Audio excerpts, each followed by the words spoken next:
Loose there, huh? Yeah. Ready?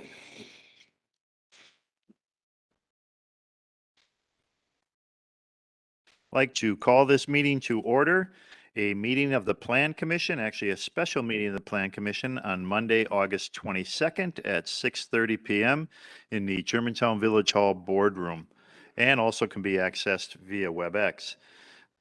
This meeting has been given public notice in accordance with Wisconsin statute sections 19.83 and 19.84 in such form that will apprise the general public and news media of subject matter that is intended for discussion and action.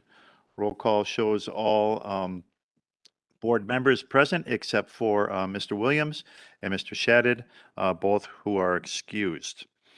At this time, I would ask for a motion to approve the minutes from the August 8th, 2022 Plan Commission meeting. Move approval as presented. Motion made and seconded. Is there any discussion on the motion to approve the minutes? No discussion? All those in favor, please say aye. Aye. Opposed? None opposed? Motion carries. That then takes us to new business. And on tonight's agenda, we have new business item A, Village of Germantown Draft 2050 Comprehensive Plan, starting with item number 1, which is the review and discuss the list of potential revisions to the draft 2050 Comprehensive Plan document prepared by staff, and that is on for discussion and action. To kind of kick us off and give us some insight and background to this new business item, I'll turn the meeting over to Community Development Director Jeff Retzloff. Jeff. Thank you, Mr. Chairman. As you indicated, our agenda is short and to the point. We need to review and discuss the draft 2050 comprehensive plan and potential revisions to that document that the Plan Commission would like to make as part of their resolution to adopt a 2050 plan. A couple of things, handouts that were on your desk this evening to help with the discussion include a printed out copy of the neighborhood district and corridor map. I broke it into both a north and a south piece to help with some of the clarity. I've also added a east-west and a north-south dashed line to represent Freistadt Road and Division Road, sort of divides the village into 4 quadrants to sort of help wayfinding as we discuss. Also attached to the north and south NDC map are copies of the NDC table. These are all taken from the plan document themselves, just a little bit larger so you can see them clearly, including the notations. I included some documents from the Rural Preservation Workshop. There was one graphic that I pulled together and put together a little table that better explains the non-farm residential lot size and density policy that's in the proposal currently in the plan. I also printed out portions or all of the implementation plan pages from the document. A number of the major revisions that we'll discuss refer to pages in that. So for ease of getting to those particular sections, I thought I'd print those out. I included also on your desk, there should be a copy of the 2020 plan, the poster plan that includes the large 2020 land use plan map in case you need to refer back to that. And let's see, finally, the actual list of revisions that staff has pulled together, that list is comprised of 3 separate tables. Table A, minor revisions, Table B, major revisions, and Table C, the revisions that the Plan Commission has already made back at their meeting on August 8th.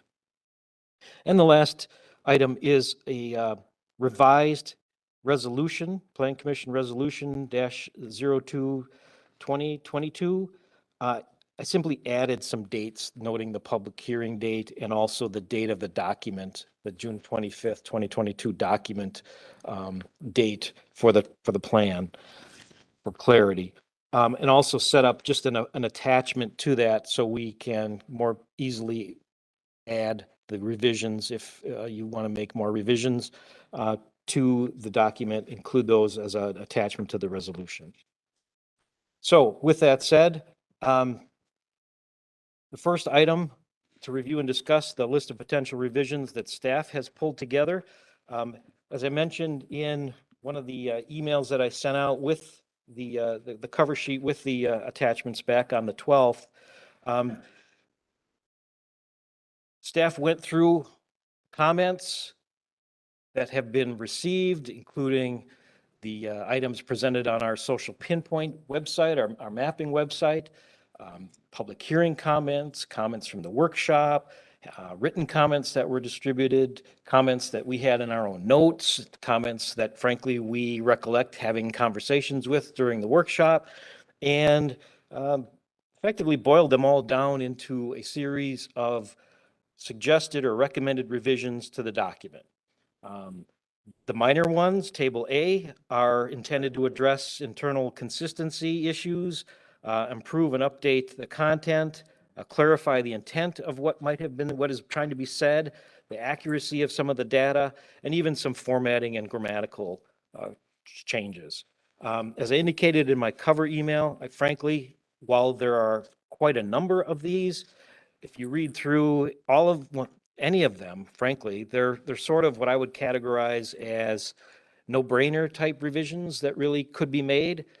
So what I'd like to do is either take action on that if we can quickly, or skip over that and get to the meat of the issue, which would be the revisions on Table B, the major revisions that address policy-related issues, implementation actions, and other significant components of the plan.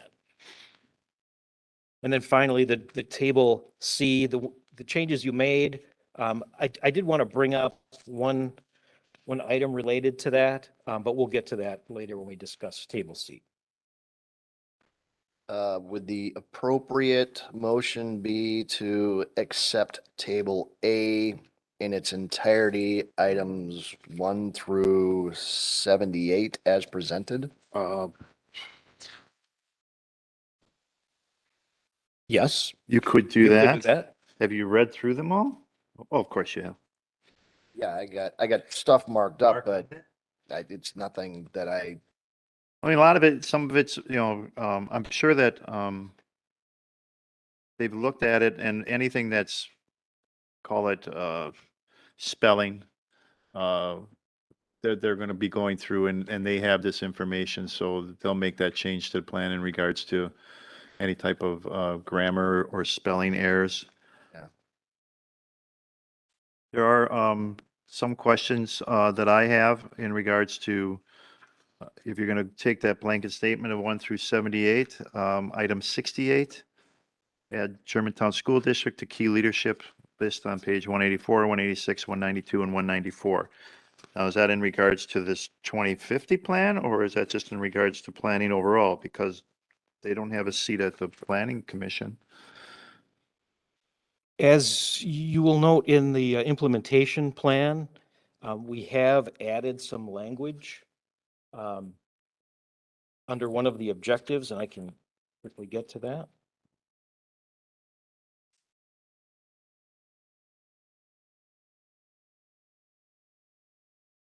We are effectively proposing a change that would create a seat at the table for a representative for the school district.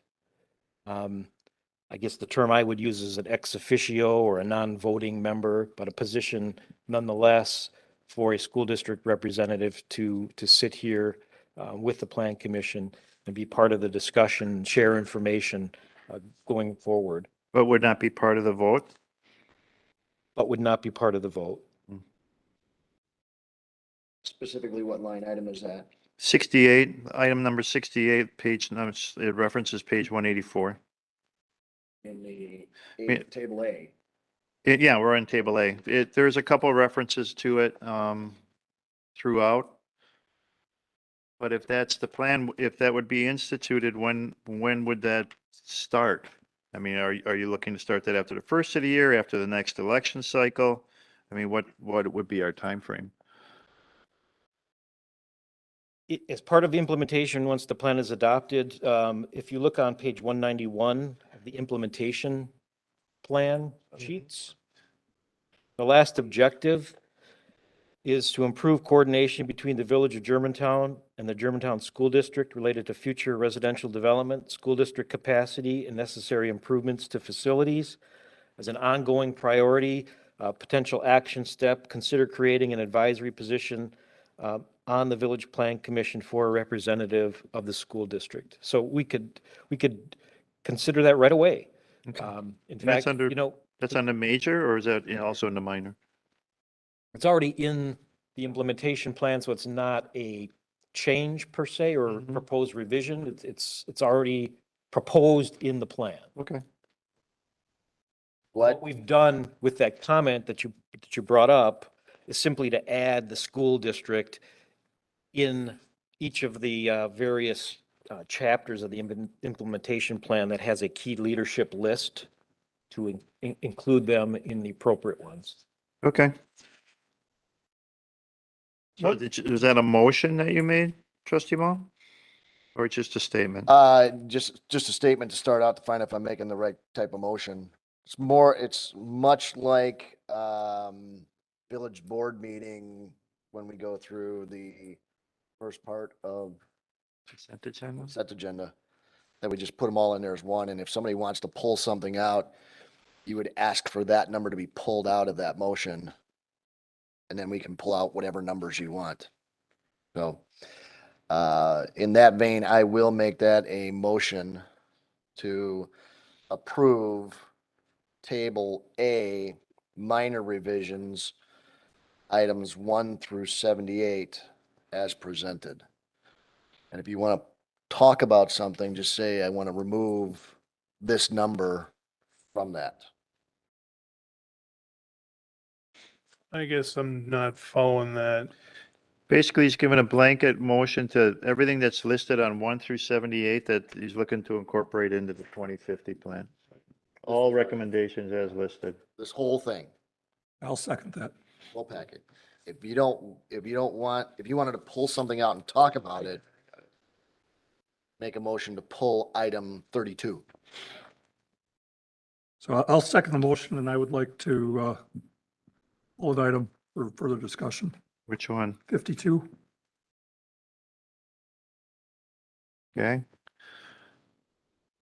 Further discussion? Or, yeah, One thought I had is if we dealt with table B first, the meat of it, so to speak, wouldn't some of that logically impact A? That we could like take as we're looking at specific items that we're affecting in B and say, okay, does this affect A? And then do A last?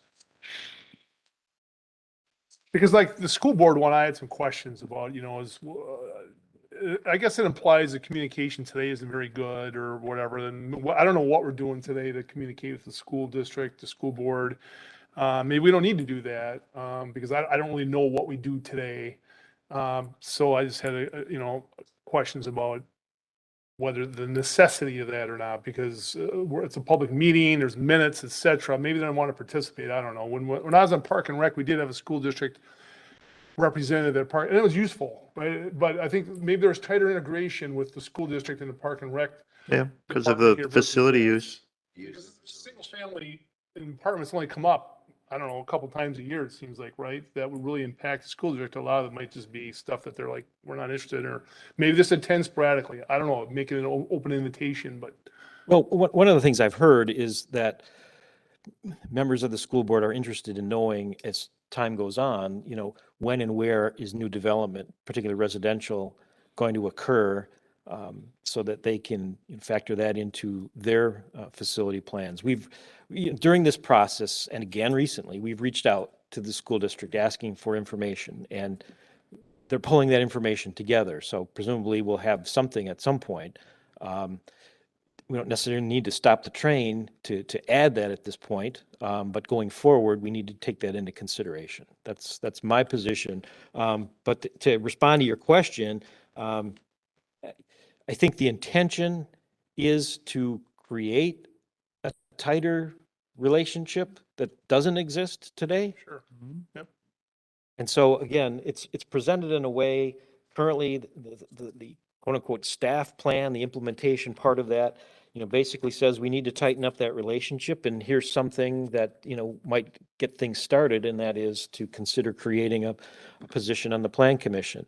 Or at least, if we, when we get down to discussing it and the boards, village board and the school board discuss it, maybe they come up with a different or a better solution that doesn't involve, somebody coming here and sitting through discussions about sign approvals and things that they have absolutely no interest in. But come up with some other solution to get that information exchanged. That's fine as well. But again, my point was just to use that as an example of how it could potentially impact table A. And I don't know how, if we approve table A today, or right now, and then we move some things around in B, we have to go back and affect. Not really. Give you carte blanche to make those changes. I went through in preparing the lists and looking at the relationship between them.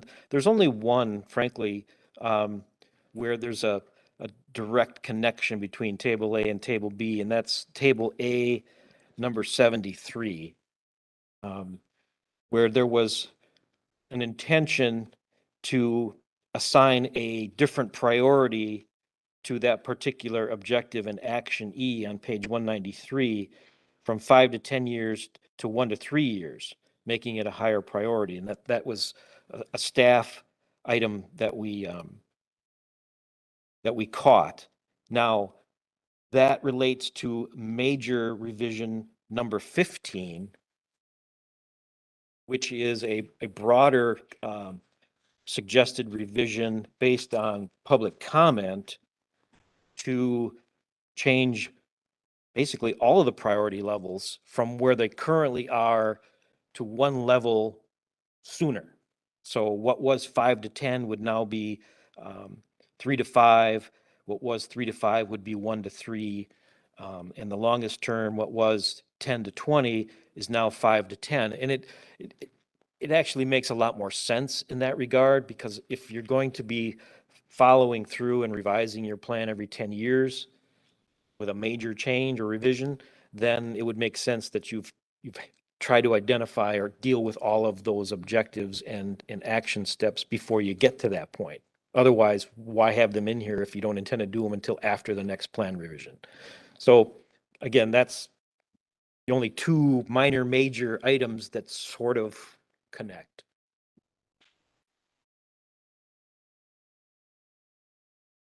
Mr. Vashesky, still have the floor? I'm good with it. Okay. To give it this So way. right now we have one item that is looked to be pulled, would be item number 52. I'd like to also pull 62, 63, and 64.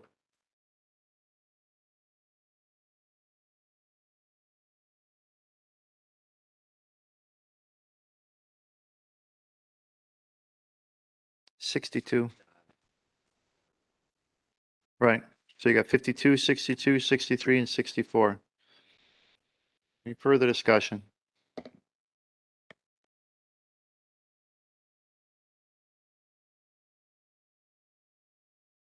No further discussion?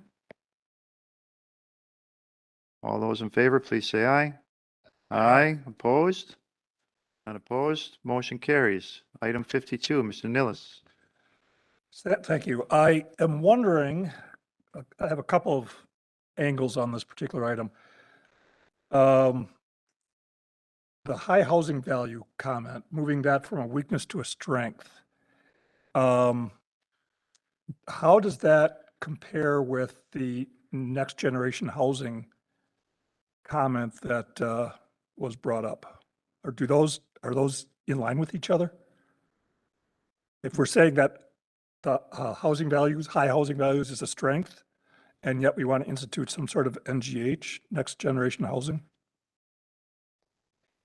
Yeah, they don't necessarily go together. Right, okay. Do they conflict with each other? In the context of this analysis table on page 122,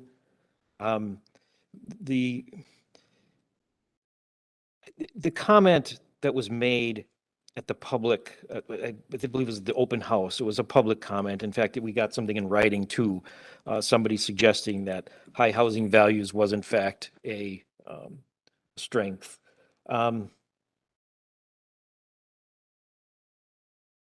I think in a sense, I can buy into that a little bit in the context of this analysis, knowing that it doesn't go any further, it doesn't keep us from proposing and looking at more affordable means of housing for future residents.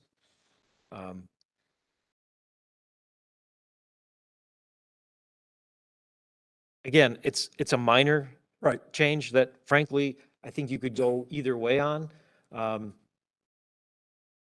The other changes in that same sentence or section, changing high electric rates to high utility costs. I don't have an issue with those at all.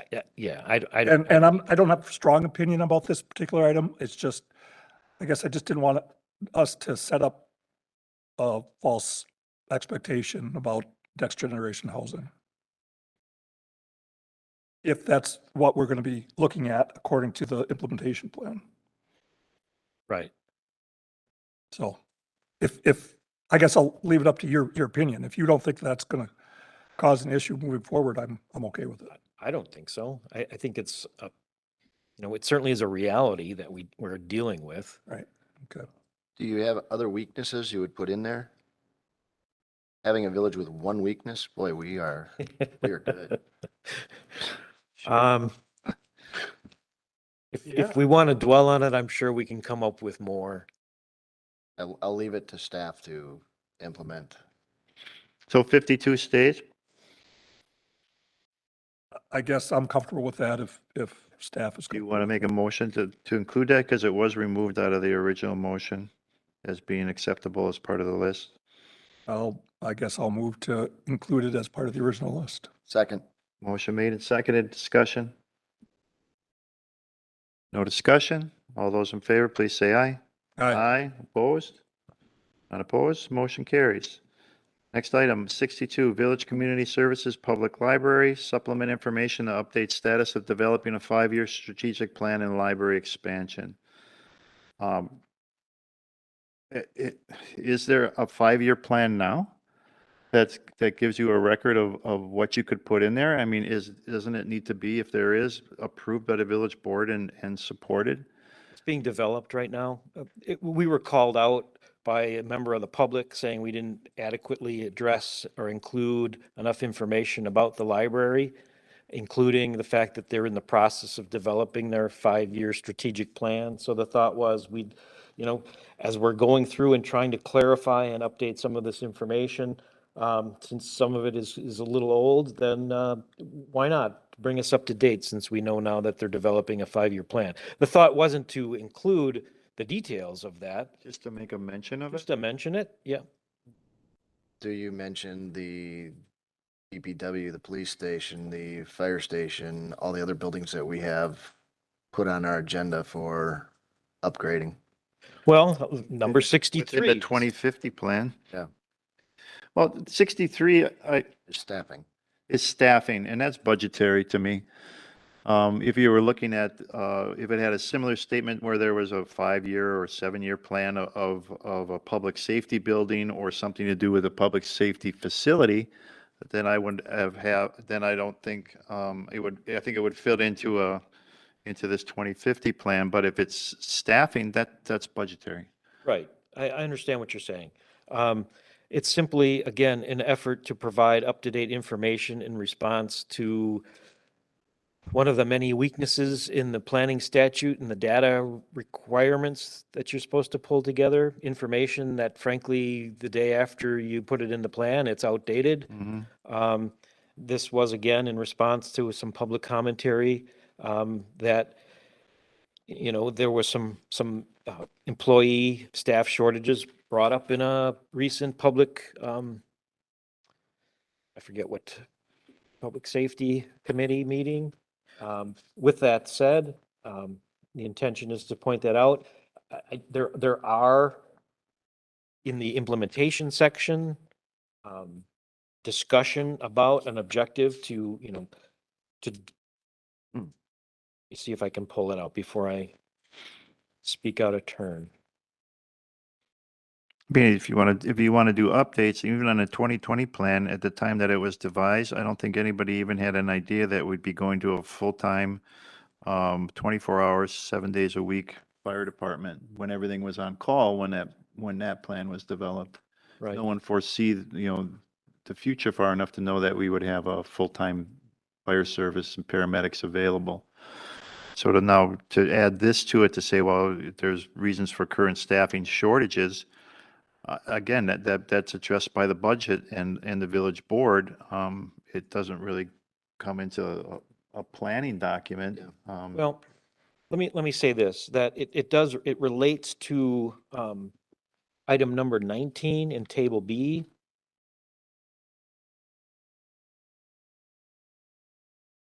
Where along with that public commentary, that we're not adequately addressing that particular issue.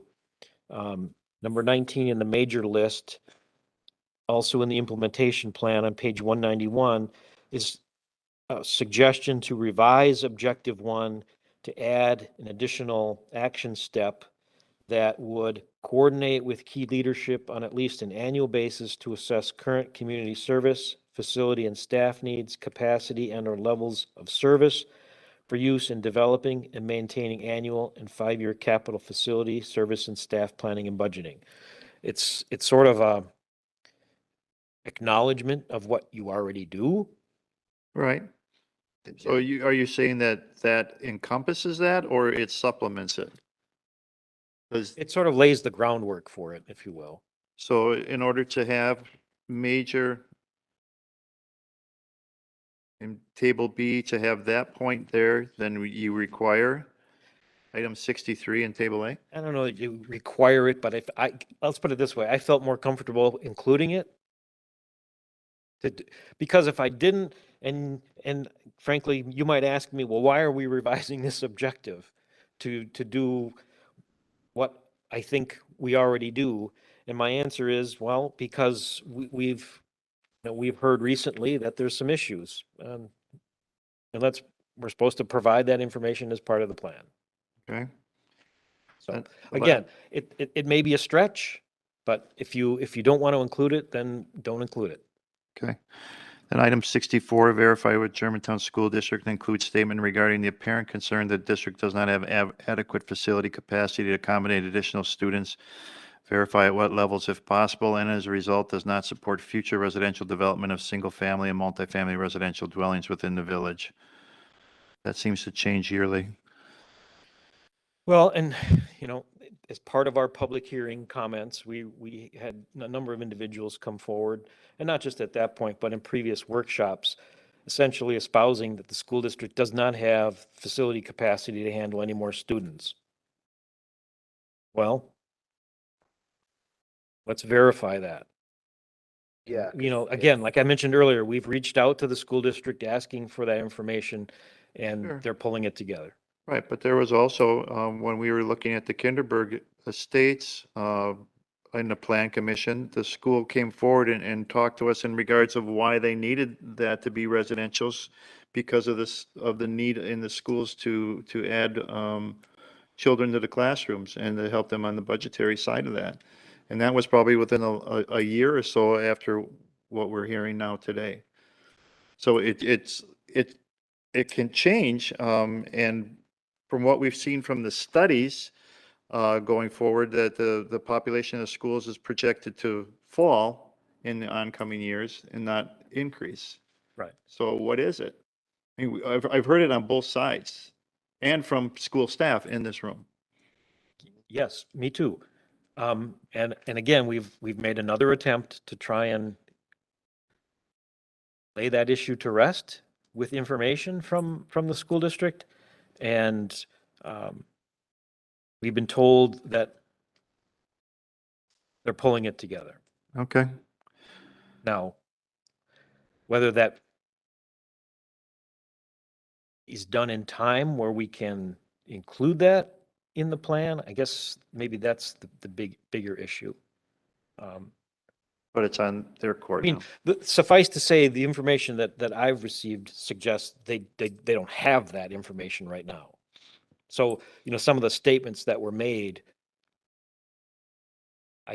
would seem to not be based on information that the school district doesn't have. Okay, If that makes any sense. okay. Then I'll make a motion to include 62, 63, and 64 in, as part of, Table A minor revisions. Second. Motion made and seconded. Any more discussion? All in favor, please say aye. Aye, opposed? None opposed? Motion carries. Does that take care of everybody in regards to Table A? Any other questions? Now's the time. If you want to reconsider something or go back to it. All right. Table B. All right, we're just going to jump right in. Yeah, 1 through 23. And I would point out, in my absence at the last meeting, the Plan Commission did go through neighborhood districts and corridors one by one, which I think was great. You identified some changes you already made.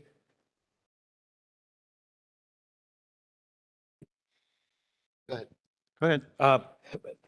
But tonight, in going through this list, we're going to be a little repetitive in the sense that some of the neighborhoods and districts and corridors we're going to go over again because of the significant nature of the comments and the suggested revisions that we've heard. Number one on page 41, and on the basically the terminology that we're using, the suggestion is to revise the definition of undesirable. The term that we, of the three categories, if you will, of desirability for certain types of land uses. The suggestion is to make it more definitive and prohibitive, to read undesirable uses should not be encouraged and are not acceptable.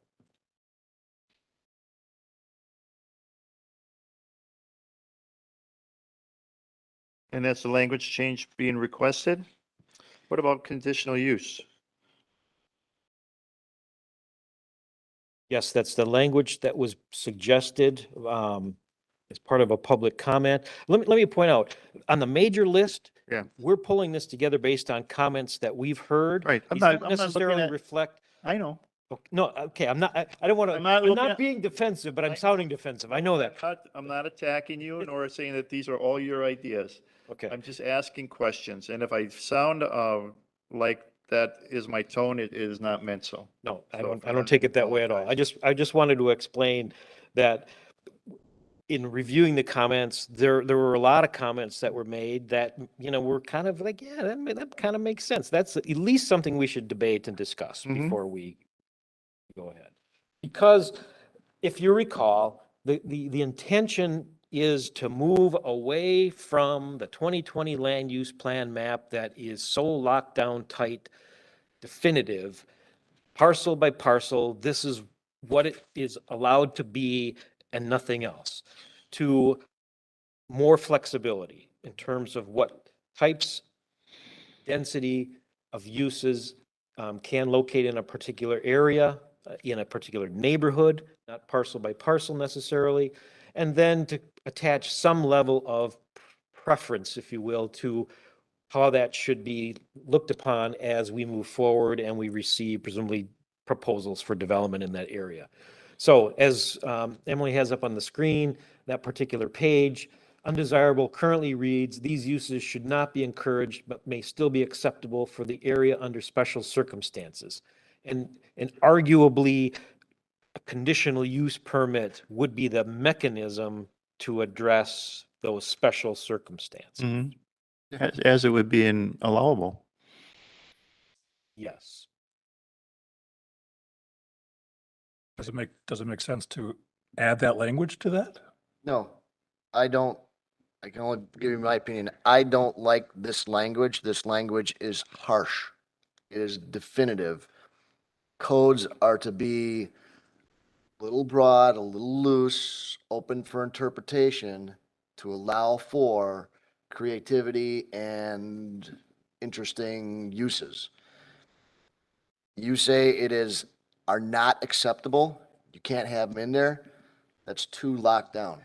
The language we got up there that's currently in the zoning is general, but No, my suggestion was add the language in, can be approved through the use of conditional use permits.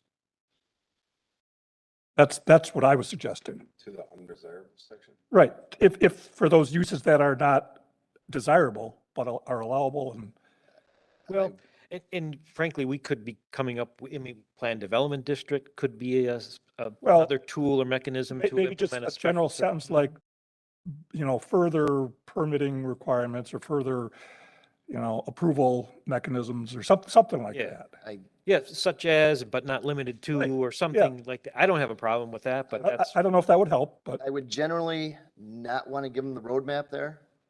But if planning department in discussing a project with somebody thought the project was a good project, then have planning tell them of the roadmap, but don't give them the roadmap. That would be my take on it. Well, that, yes. you know that we can go through this process. You can tell it to them if you think this project is good. But let them read this and let them understand it's. I mean, historically, there are things that come before us where we can make a rough cut, like that's just not gonna happen, We're not gonna propose a casino out at the particular interchange. That's just not gonna happen. Or mining. Or, Gravel pit. or a mining. But for those that warrant, some consideration, maybe just a little bit, we bring them to the plan commission anyway. And we suggest doing the consultation where somebody comes, gives us a brief discussion, a concept plan, we talk it through. Sometimes we're really definitive in our reaction. Sometimes we're a little wishy-washy, but I think for the most part, we let somebody know whether or not that's worth taking it forward or not. Us, Just, yes, Mr. Lashewski. at this level, I mean, what we're seeing here on this page is very broad base, broad brush. And to put that language in there, it goes from desirable, allowable to unallowable. I mean, like we talked last time about the old public works building. I don't know if that's in the preservation district, but if we say, it's not allowable, well, now we lose the flexibility to, other than, Conditional use. yeah, conditional use. So I think this is great the way it is, because we're seeing under special circumstances. And why would you lock yourself in that we can never do this here? Times change, things change, and I don't know why you'd want to bind yourself like that at this level in the plan. Right. I mean, if you actually read the paragraphs below those bullet points, it kind of alludes to, without specifying or naming, conditional use or plan development. I mean, it talks about, will be determined on a case-by-case basis through application of the zoning code and is subject to further detailed review, evaluation, and approval by the Village of Germantown as part of any and all applicable ordinances and development review and zoning processes. You could say, if you wanted to, EDDs, CUPs, but it sort of is unnecessary. It'd just be redundant. that's fine with me. Point of order. Mm-hmm. We want to make a individual motion if we want to add it to changes. If we don't make a motion, we're dropping it. It's working tonight. You could do it that way, or you could take one and make 26 separate motions. Or you could just circle it for now and come back to it as an overall motion to be removed. However you like. Okay. Or you could start the list and say, okay, for one, it seems that one is the consensus without a vote is that one is being No. or no. Okay. I will go through, my preference is to go through all of them, make a list of which ones we want to add, and then I'll make one motion at the end with individual numbers that we will add to changes to be made. Okay. Are we all? And the sheet sort of is set up with that in mind. I mean, you can check off, accept, modify, or reject, and then come back. Yeah. Okay. Okay. 2. Okay, 2, the future land use table on page 42.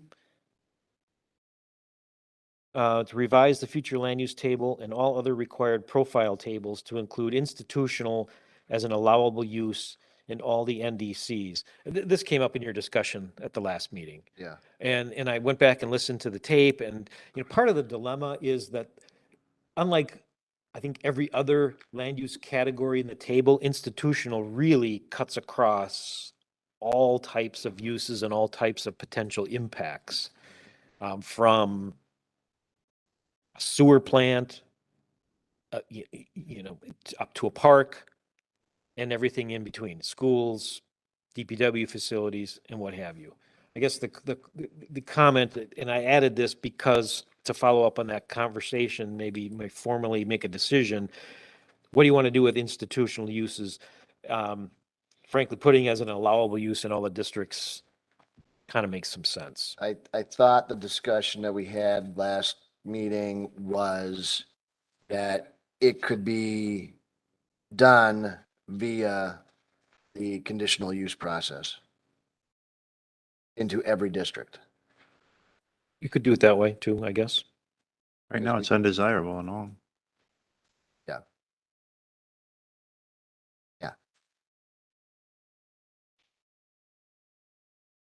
I was comfortable that that was the way we were going to do it. If a church wants to go in, they're not allowed by right, but let's look at that condition and we can do it a conditional use. Yeah, that was just, while it was discussed, it was one of the items that never had a motion attached to it, like the other three at table C. Yeah. So you're saying no?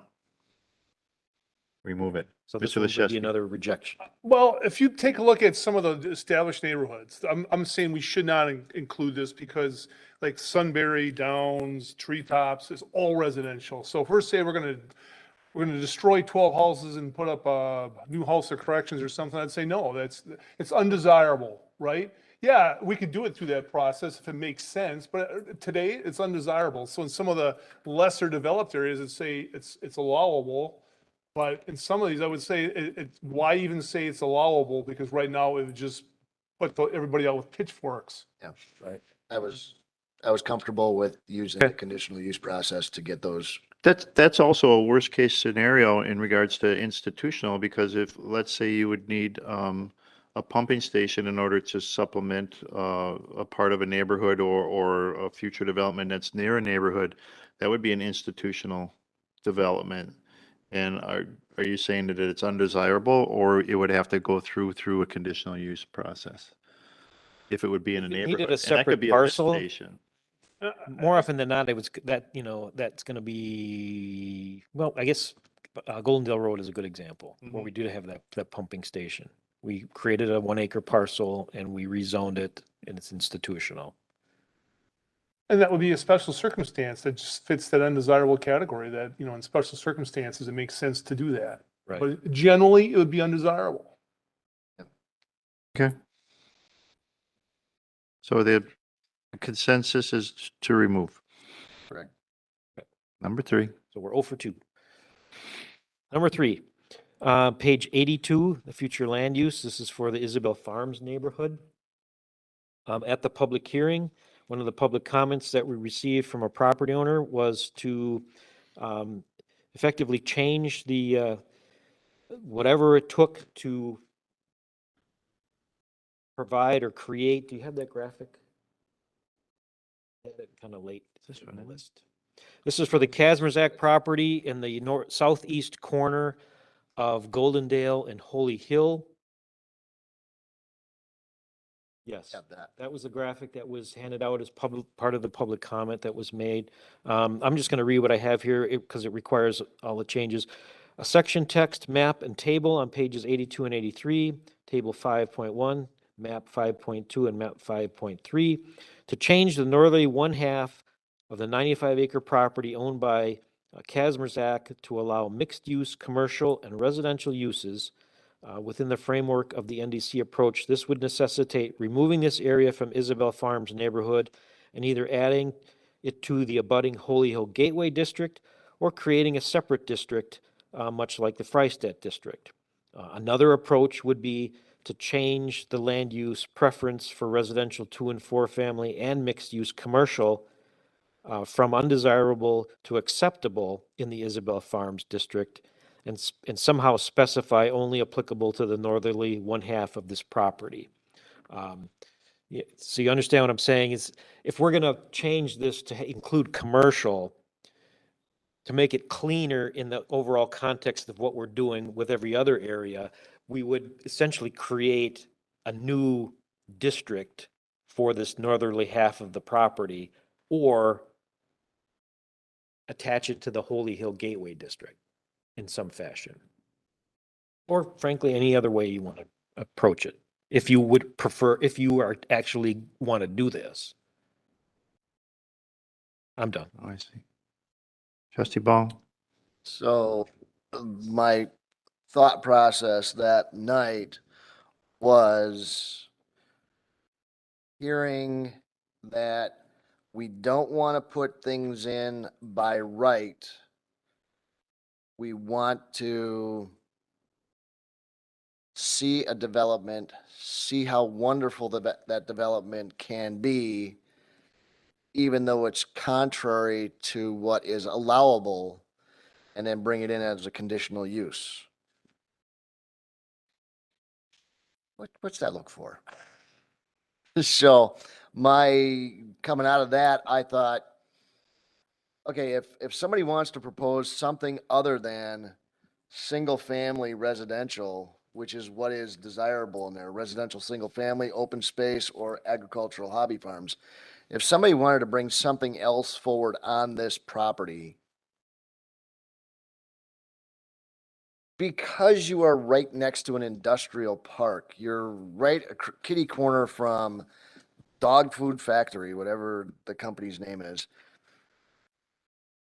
I'm not sure a single family residential is the right thing to go here. But I don't want this whole section of the property turned into a strip mall after strip mall either. What's the right thing to fit in here? And I believe this is one of the sections that I called out as a separate section that we should sit and start doing a implementation plan for, to see what really does go here. Yeah, I understand what you're saying. First of all, I'd hate for us to bail right to the undesirable and let's do a conditional use right away. I think this is one where we've discussed it enough. I mean, we even had a workshop way back at the beginning where we invited the property owner in to talk with us about their plans for the property. And it's gone through some changes. Now it's come back to a, half and half kind of thing. I personally, I think we just need to make a commitment. We need to make a decision on what we want to see here or not see here, and put it in the plan, either as entirely Isabel Farms, single-family residential, or some component of mixed-use commercial. And maybe it's not the whole north one half. Maybe it's the northwesterly half of the half. The northwest quarter of the overall, closer to the intersection and directly across from the Holy Hill. Because if you notice, Emily, if you could bring up the Isabel Farms. Can you bring up the graphic that shows both Holy Hill NDC map? As you can see, the Holy Hill district doesn't extend the full width of the 100 acres of the Kazmierzak property. It's basically 2/3. And Isabel Farms is buffered, while the residents would say not well enough, from the industrial to the south. What would be the buffer to the industrial to the north? You don't have a landscape area there.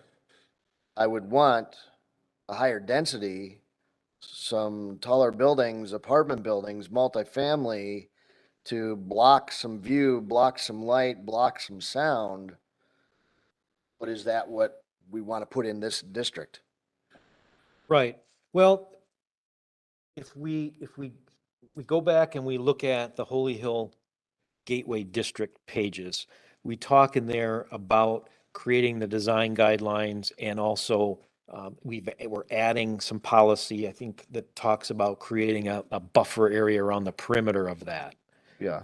So just hear me out. If you were to add the northerly 2/3 of the Kazmerzak property, 2/3 of the northerly half into the Holy Hill Road District, then the buffering requirements that are being called for in the Holy Hill Road District would apply there, and whoever develops would have to buffer along the east and the south edge of that development from the rest of the southerly half of the Kazmerzak property. And if I add into here that residential, multifamily, or mixed-use commercial residential is now deemed allowable, I can then go put multifamily, commercial, mixed use on Maple Road. Yeah, we don't want to do that. That's the problem with making it allowable, is that now you put it allowable in the district, it can go anywhere in the district. Right, That's that's- what came yes. up last week. Exactly. Last And while that is one of the alternatives I list here, I wouldn't prefer that. I would prefer adding, if you want to do this, if you want to allow some mixed-use commercial on the south side of Holy Hill to provide that buffer from the rest of the industrial to the north, then I think you should include whatever amount of land area you want in the Holy Hill district, or create a separate district, and we'll call it, the Isabel Farms Buffer District or something. Adding it to the Holy Hill District, I guess, would be my preferred choice, because the Holy Hill Gatewell District already has the desirable mixed-use commercial, residential, the multifamily, the sort of stuff that lends itself to the sort of buildings that you're talking about that you feel would develop on that side, south side of the road.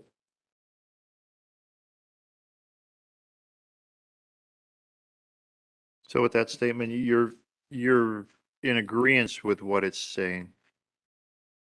You're saying that you should change it to that, to include residential as a possible use. Me or David? Either or both of you is kind of saying the same thing. I'm saying. I think we're if- arguing opposite sides. I'm saying if you're going to create an opportunity for mixed-use commercial, you should do that by way of adding this, whatever amount of area you want to the Holy Hill District. And Extend it to the south side. Rather than creating a special, Yeah, rather than create a special district, and rather than adding to the Isabel Farms District desirable uses of mixed commercial and multifamily. yeah, I don't want to do that. I'm saying bringing it as conditional use and go through a conditional use process. Show me what you're going to build. Show me how wonderful it's going to be. Show me that it's going to block all the bad stuff out of the park. And then we'll consider it. Then that leaves it as it is right now. That's where I'm leaning. So you're leaving it as a residential under the description of what's all desirable or acceptable. And the only way that it can come in with a commercial or a mixed use is with a conditional use. Correct. My problem is that really doesn't give enough guidance to staff when we have that conversation. What do we bring to the plan commission, if anything? Anything that has a commercial component to it? And that's why I asked for I think it was 5 or 6 districts to be pulled out and look at them in that deeper vein. What do you really think is going to go there? Right, and in here, I'm gonna step to the side here, a little sidebar conversation. The misnomer is that, and I listened to the conversation on August 8th. The intention was never to do a thorough, detailed plan for each and every NDC as part of the 2050 plan. The intention was to deal with 2 or 3 main areas. And what we got was what's in the Economic Development Opportunity Area section for the Village Center and for the Holy Hill Freistadt area. Mhm. The goal would be that once the plan is adopted, we prioritize the NDCs in terms of what we want to tackle right away in terms of preparing that more detailed, thorough analysis. Sure. And honestly, Village Center is probably, it's on the top of my list. Willow Creek Business Park is probably number 2, if not a close second, third to the Holy Hill Gateway District.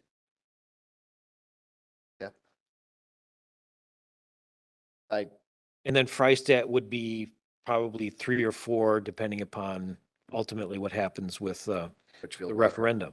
Yeah. That's why I would, again, I'm not gonna repeat myself, but I think adding some area to Holy Hill, south of Holy Hill Road, to me makes more sense and gives a little more definitive commitment to this is what we want it to be, with the understanding that there needs to be the significant buffering that's being called for.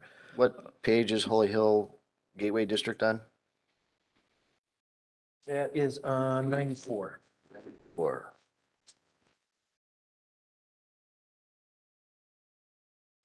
Mr. Lashesky had something? Mr. Lashesky? So what I hear you saying, Jeff, is essentially you'd pull that purple down like a window shade from where Emily has it right there, yep, to there. Because I agree. I mean, if you look at the Isabel Farms, I don't think we have any component of multifamily or 2 to 4. And I just see that not being one or single family along that Holy Hill. Nobody's gonna build right across the street from that. Thank you. Perfect. So I think that would give the family or the owner some flexibility to do with that within the context of the Holy Hill Gateway District. I think it kind of makes sense. Yeah, it's, in my doodles, Oh, it is Holy Hill Gateway, Isabel Farms, Woodside Neighborhood, and a little bit of Dinesville. They all come together as to where are all the buffers and where's all the protection that we need to look at. So I guess I could see this. I could accept moving that over so that it is a transition area and it's allowed to have some more stuff in it. And in that area, then are you, See, one of the, in the implementation plan under land use on page 195, objective number 3 reads, establish appropriate land use transitions to ensure compatibility between existing and new land uses. Yep. One of the action steps is to develop buffer requirements for the Holy Hill Gateway District and other mixed use and industrial districts that are adjacent to neighborhoods and our rural open space districts. This goes back to some comments we've heard consistently throughout the process that, around the Holy Hill Gateway District, we need to create those significant, 100, 200-foot buffers, I think has been the suggestion. I don't know that that will ultimately be the number, but there'll be some combination of landscaping, setback, and what have you to create that significant buffer. Right. So that would be part of an action step, immediately. Again, that's why I'm suggesting do what Emily doodled up here on the thing by Yeah. adding that to the whole. and on the north end of Holy Hill, so now you're bringing in the discussion about Holy Hill, because Holy Hill does not allow single-family residential, 2 and 4 family residential. Those are undesirable.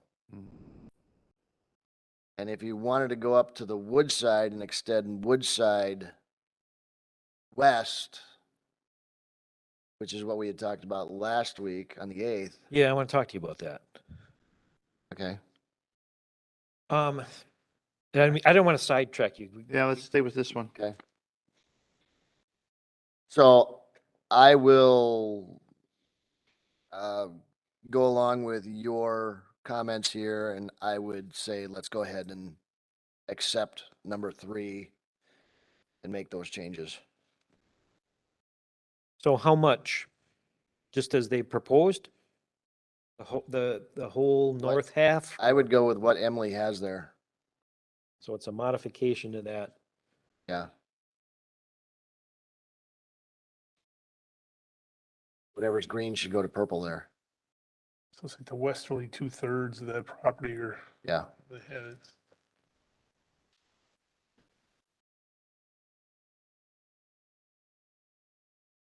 Then we can get the buffers in that everybody's asking for.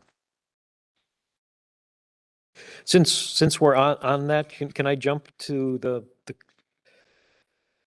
to table C, the one comment that you guys already, revision you made? Before he forgets what Sure. Yeah, what before he I hates forget. about it. Emily, if you could bring up or just scroll down a little bit.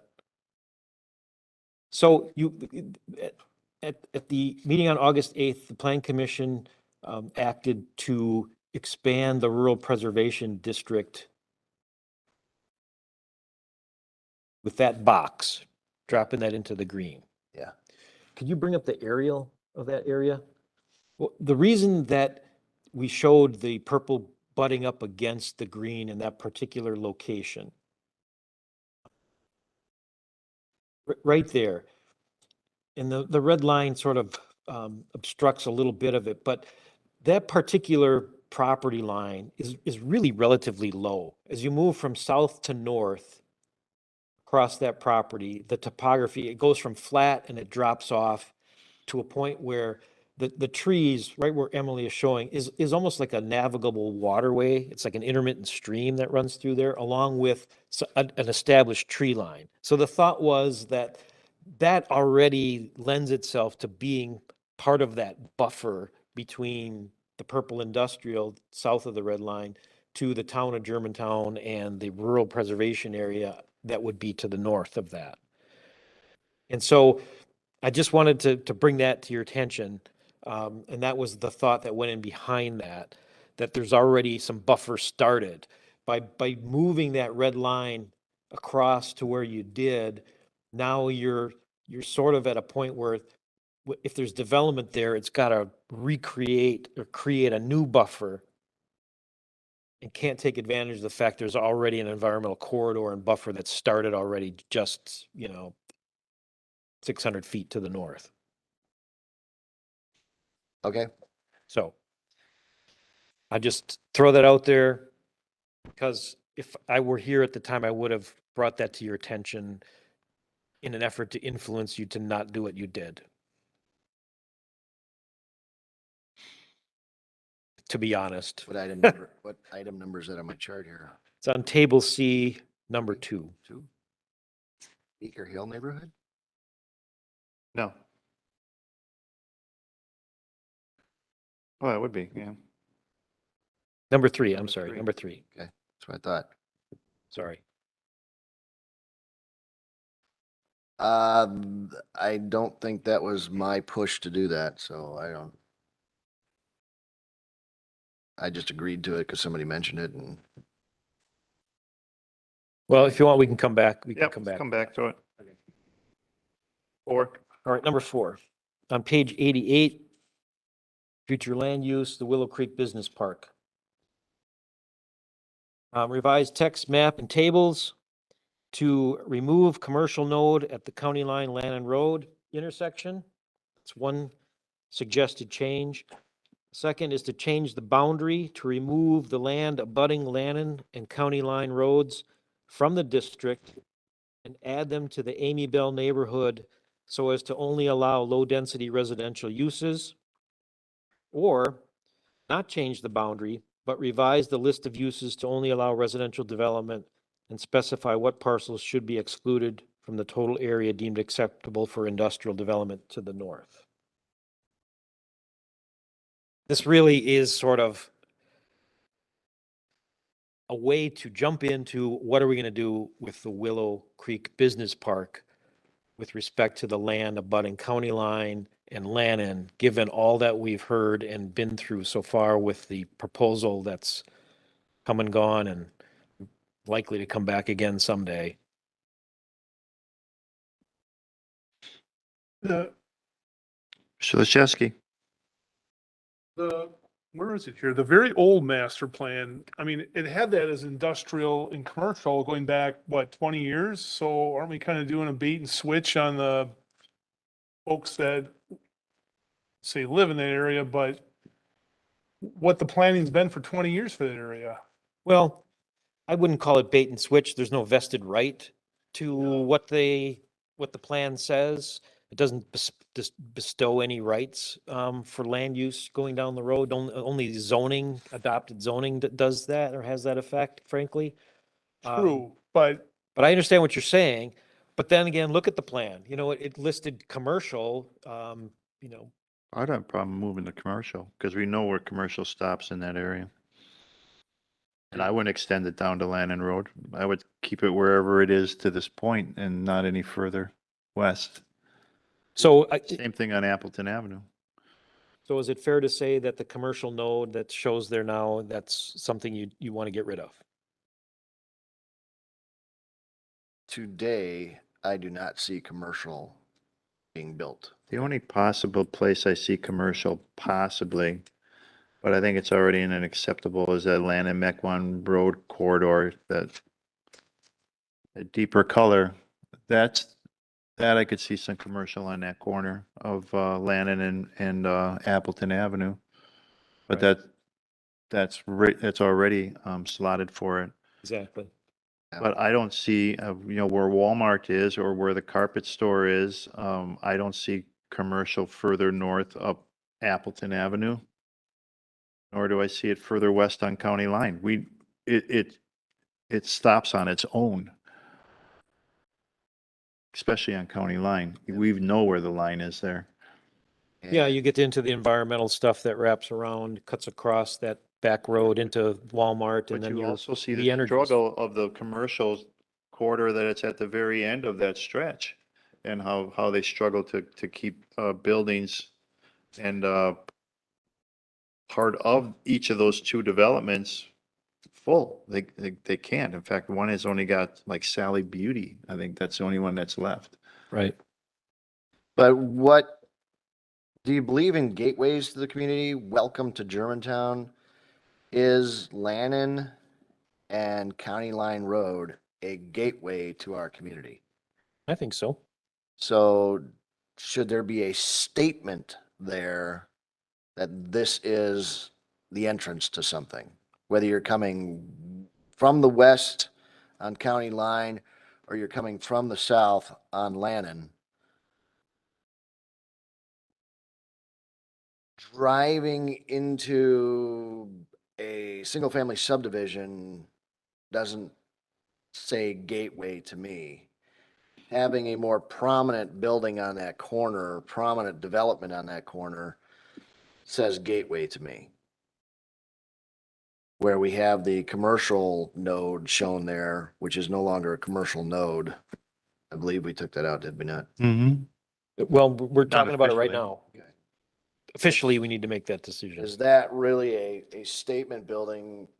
When these plans were coming through, I thought a higher density apartment building, something that has a prominence to it, could go there and then taper down into lower density that got us into the industrial park. Then you got residential all up Lannon Road, and it goes from high density tapering down to low density. And then it signifies gateway. That's the way I would look at it. But I'm only one vote. The stuff that came through with just single family in it, the problem that I had with that was in the end, the last development, the multifamily got really condensed and really pushed together.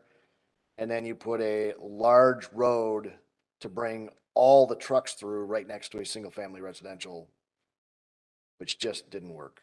Right. I think that it sort of evolved into, Yeah, it was trying to satisfy everybody's wants yeah. and it wasn't satisfying anything. So does that suggest then it should all be industrial? No, that ain't gonna fly.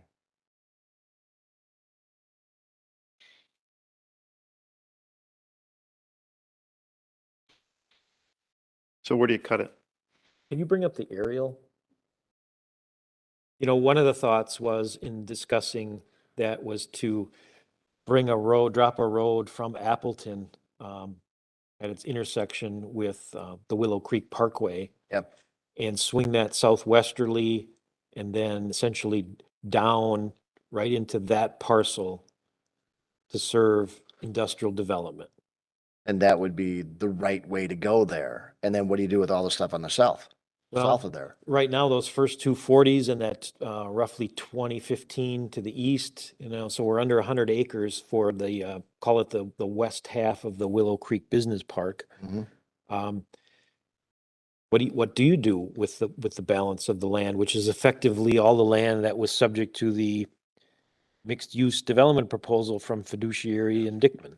And if you go back to the 2020 Smart Growth Plan, and if on there, if I were to take what was the commercial area and convert that to higher density housing, and then wrap that housing up Lannon Road, which Lannon Road is currently shown as all industrial, but recognizing that there's houses there, you put higher density on the corner going east, and then you drop that density down to engage the single family to the north.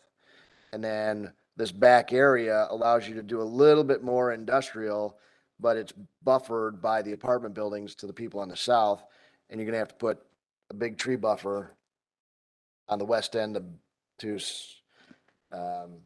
protect people on the west. So does that mean that the 40 acres or approximately 40 acres south of the Schuster property, The lightest color up there?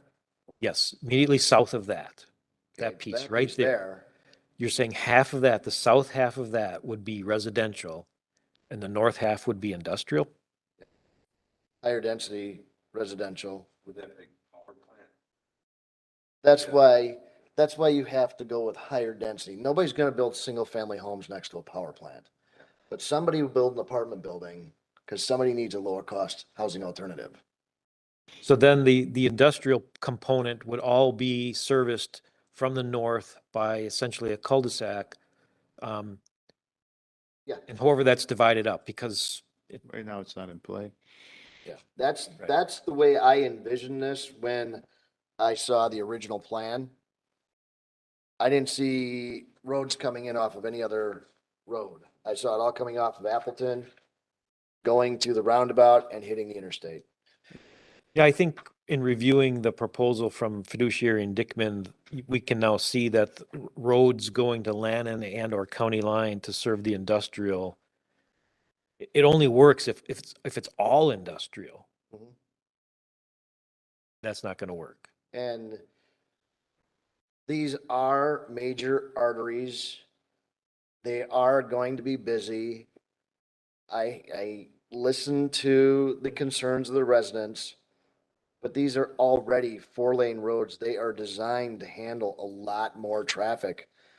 Why we have so many accidents there, I don't know. I'd have to talk to the police department about it. But they're designed to handle this. There's a lot of truck traffic that comes through there Yeah. and heads towards 41, comes down county line, goes across the land and heads up to 41, 45. Quad has a regular run that goes through there daily. Many, many trucks. Coming from Sussex, their facility in Sussex. right? Yeah. That's their access to 41, and then they can run everything else up 94. And we are not gonna stop that. Yeah, or any other truck traffic. There's a fair amount of dump truck traffic that comes through there as well. But we can, by our planning and the desire to bring everything off of Appleton Avenue, we can limit our impact on that. So show me how that line draws for your multifamily to single family. Where are you So breaking it down? on that lower corner below the tree line, from Yep. that, yeah, The rectangle. that field there becomes multifamily, higher density. The, As your gateway. yep, and then leapfrog the house to then keep going east, that parcel there becomes some more multifamily. Nobody's gonna live next to the power station.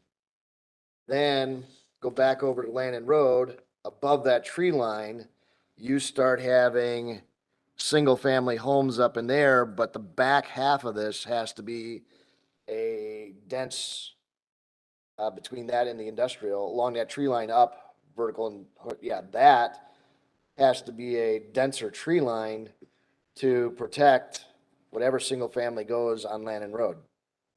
So you're encompassing where you have, she has the hand right now, that's also industrial? Left of her hand is Right, residential. that I got. Right of her hand is industrial.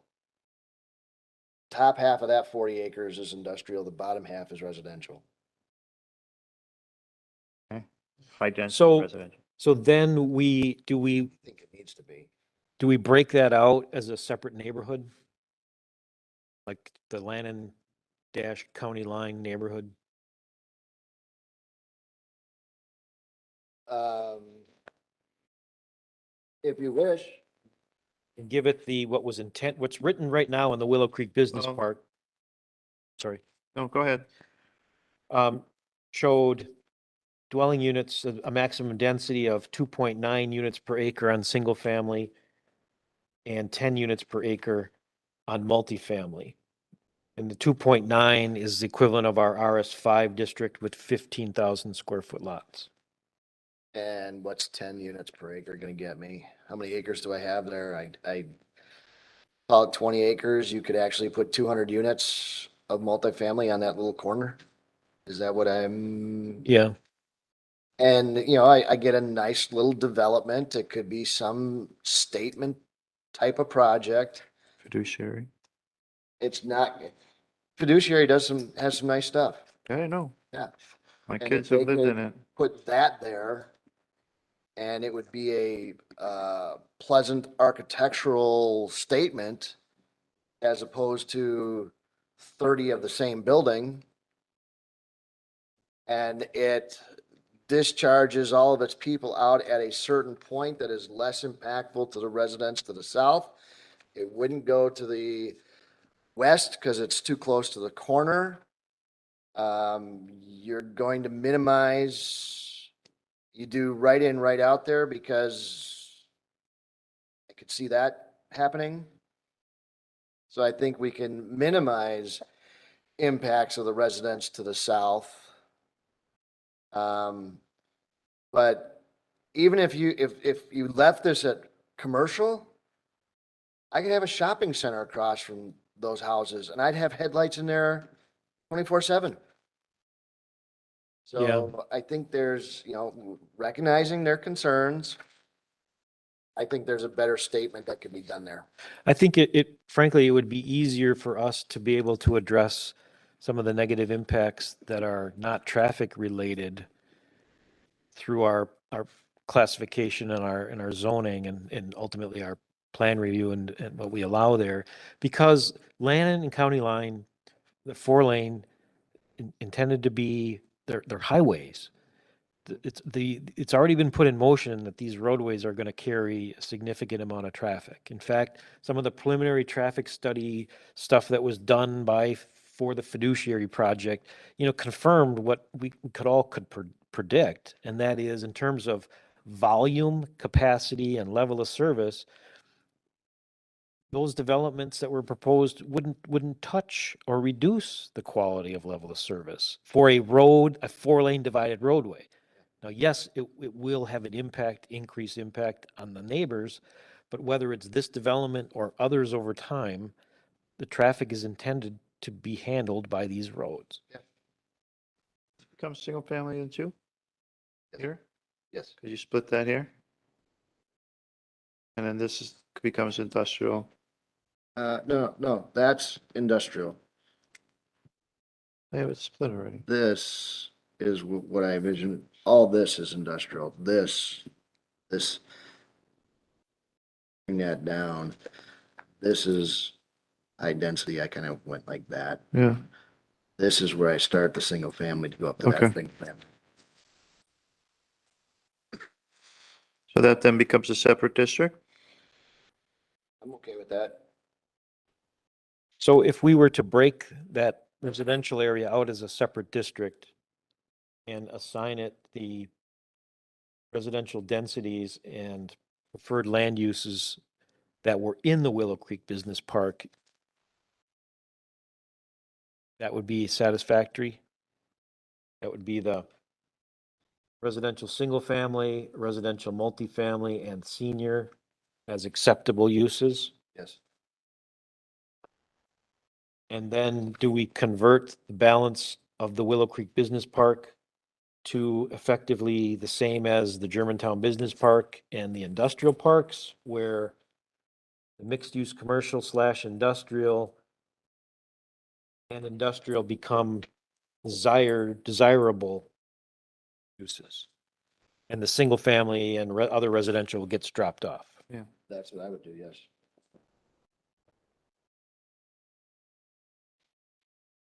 Is that another statement that has to be added to the list? Is that, it's Well, not, It's a modification. It's a detailed statement. so we would accept number 4 as presented? Is that what I'm, It would be, if you're using the scorecard, yes, it would be the middle modify, the plan commission recommendation is to modify. okay, I didn't even see the scorecard. neither did I. I was looking at everything that was written. Me too. Okay, I like the amount I like that's nice. this makes it a lot easier. Okay, I have my own notes over to the left. Okay, yeah, that's good. where all mine are going. So that would be the one, we're removing the commercial node.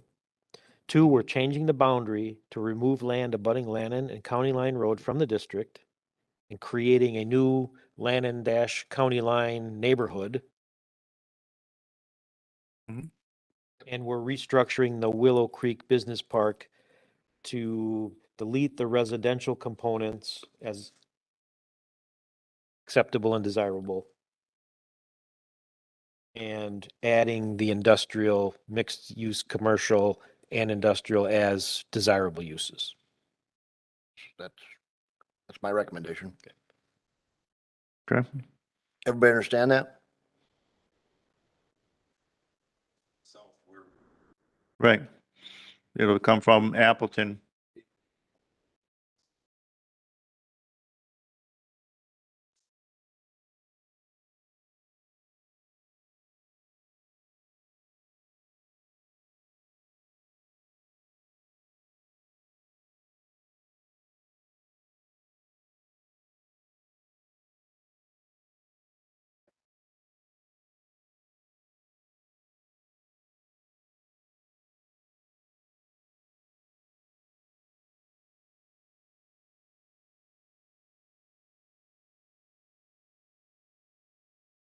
Emily, do you know what he's got? What describing? You have this written down on a, I just want to make sure we get the lines right. Are you kidding? He's an architect. He ain't writing it down. So along these tree lines, There you got it. There. Yeah, he does. Yes, I sketched it. I'll send it to you.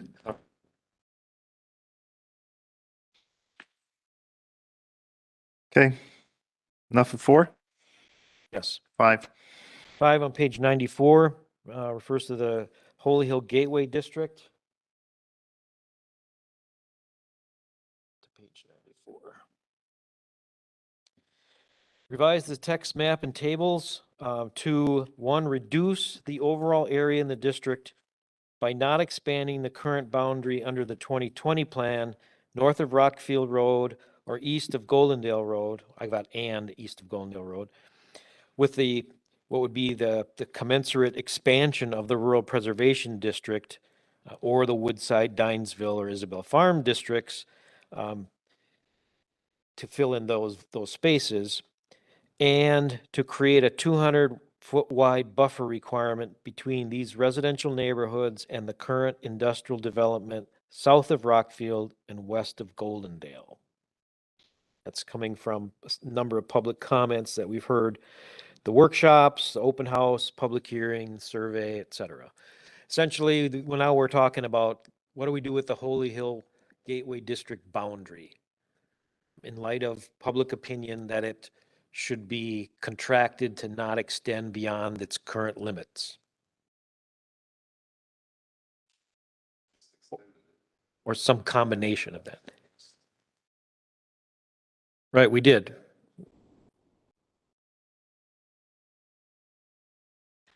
Yes. Part Jeff doesn't like? One step forward, two steps back. No, it depends on what you want to do. I mean, it's, I think we heard loud and clear that Woodside neighborhood is concerned about any development of industrial north of Rockfield Road. So we tried to accommodate that to the right. To the left, I could see extending it out to back up against the neighborhoods that are along or off of Pioneer Road. But I don't know if I would change out this little corner at the top there, because that's kind of like Pioneer Road 145 up there, isn't it? well, that connects to Shadow Lane, Oh, which yeah. is in the town of Germantown, that goes up to Pioneer Road. The original thought was that Shadow Lane would connect to and be part of a parallel frontage road to 41 that would extend from Pioneer south through the town parcel there, and then into the village, meandering in some fashion through there along parallel to 41, all the way down to Holy Hill Road and south into the Freistadt district. And I think it is going to take development to eradicate some less desirable elements. And single-family development cannot afford to eradicate those problems. So I agree that the purple should stay along 4145 all the way as high as we've got it. There's just a little bit of Woodside that you may want to bring over. Well, right now, the western side of Woodside, if you will, it's a series of undeveloped parcels.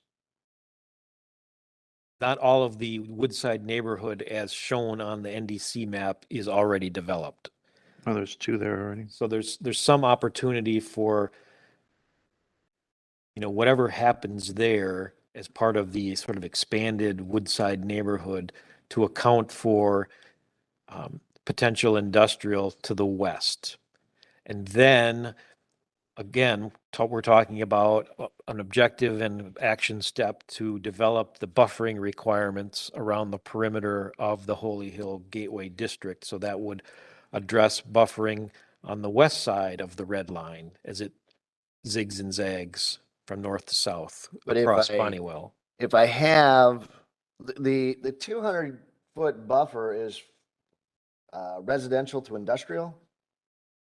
Or residential to? Well, that's the suggestion, that it be 200 feet, but Yeah. yes, whatever buffer requirement it is, again, landscaping, setback, or both, it's intended to be between residential and industrial. Industrial. But if I were to look at the 4145 corridor and say that that could be a commercial corridor along the frontage road, I could have less of a buffer to commercial Oh, yes, than to industrial. yeah.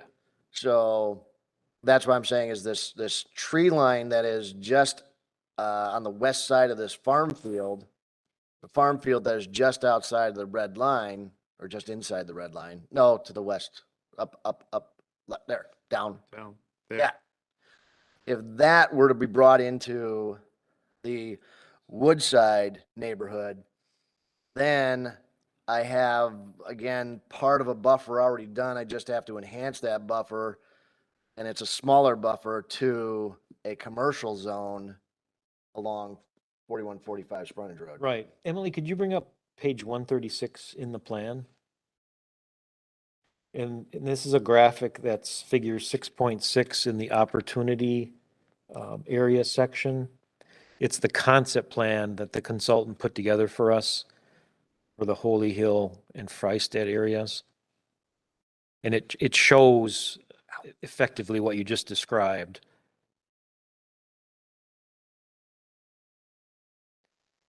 Where the solid red on north and south of Holy Hill Road adjacent to 41 is intended to be that mixed use commercial. Yeah, and You guys all the way up though. yeah, but I'm saying take that peach color, whatever that is, bring it all the way up to the top of the zone, yeah. Okay.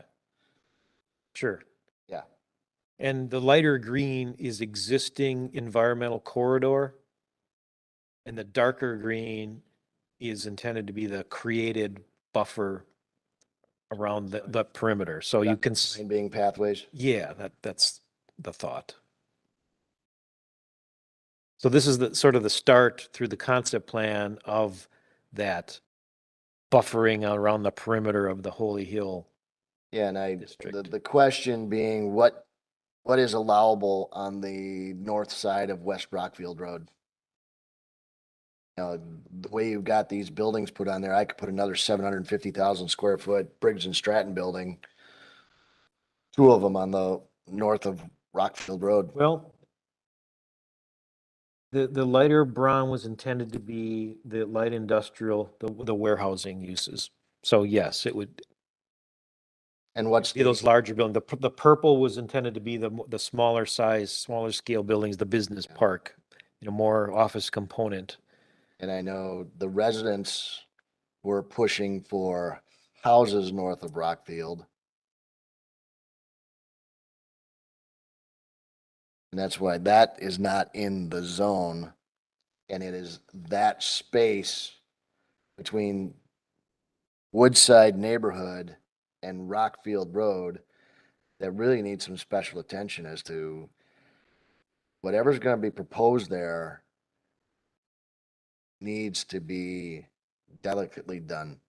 Well, working off of this concept plan, would it be more desirable to have everything north of Rockfield to be the lighter purple, where it's smaller scale or sized buildings with a more office component, as opposed to the large warehouse, Briggs and Stratton, Zilber And- buildings to the south?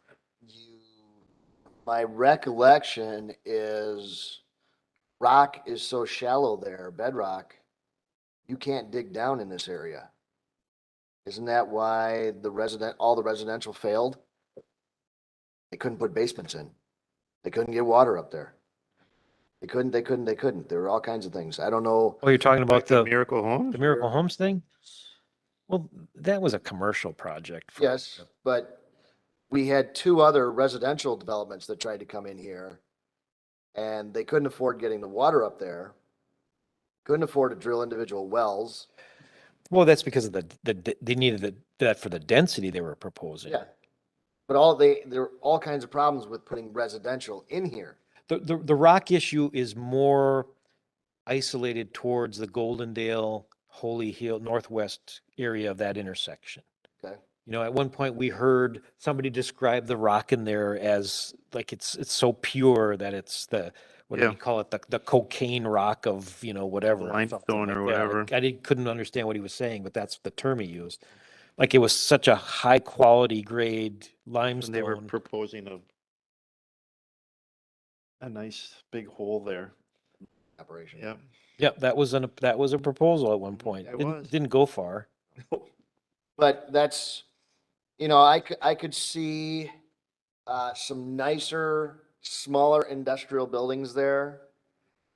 And if I wanted to trade off some purple for some brown, and I am going to allow south of Holy Hill, Mr. Kazmierzak's property to be some type of mixed use, would I allow the industrial to go across Goldendale on the south side of the purple, then bring the purple up to north of Rockfield Road?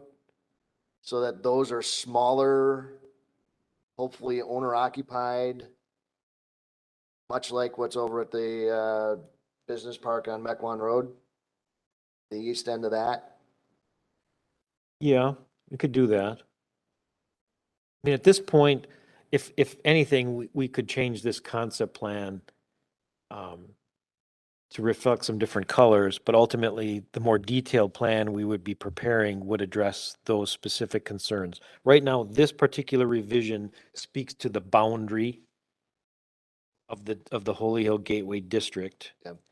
And what I'm hearing is you don't want to make any changes to the outer boundary. No, We, except for what we already did on south of Holy Hill. Yes, except for that. Property. Yeah. Or the little part, the west end of Woodside neighborhood, just to pick up that one more farm field no, west end.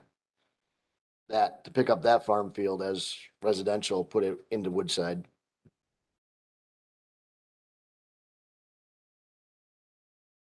Can you find it, Emily?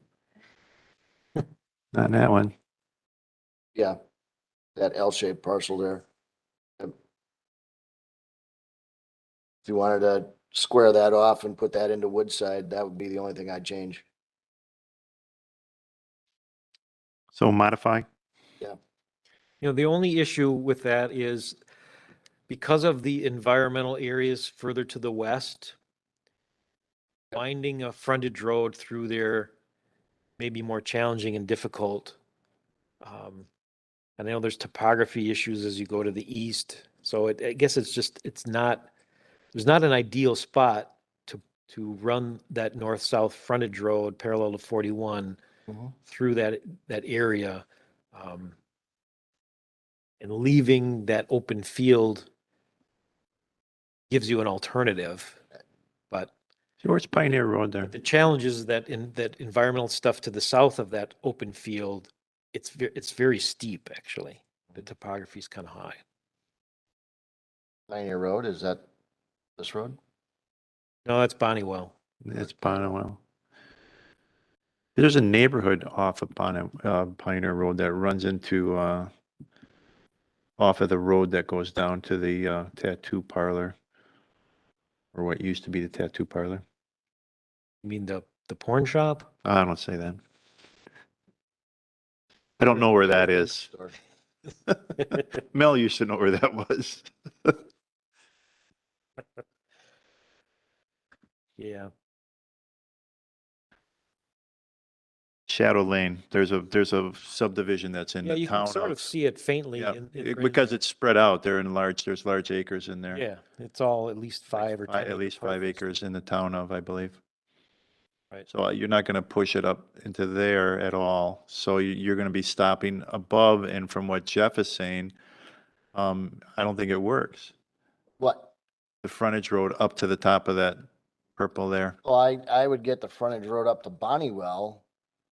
And, you know, if people are coming all the way up there and not gonna do a U-turn and head back down to get on the interstate again, you know, if there's a hotel down here, they'd come up to the hotel. If there's other retail or business, people could come in on Bonnywell and go to whatever other retail we put in there. You know, the reality is if you were to look at the graphic or the aerial going further north all the way up to Pioneer, you know, there's some land actually in the village of Richfield that lies on the east side of 41. But it's also on the west side of Shadow Lane.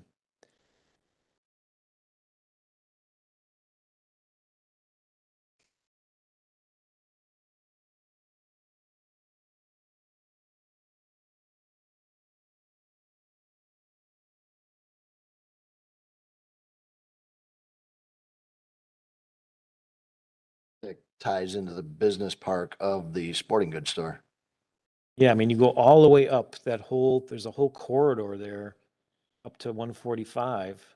Yeah, why wouldn't you just tie into Shadow Lane and go up Shadow Lane?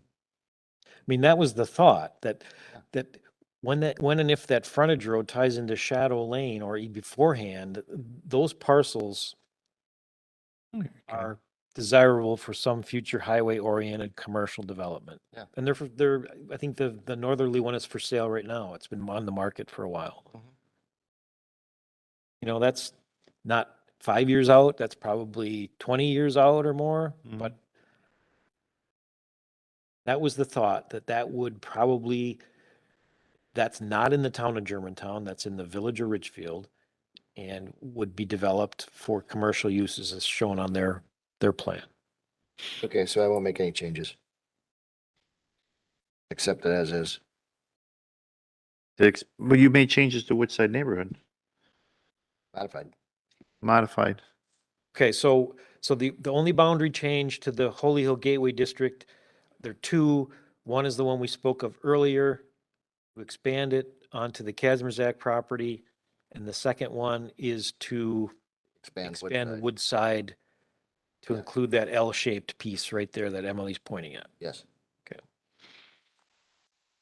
6.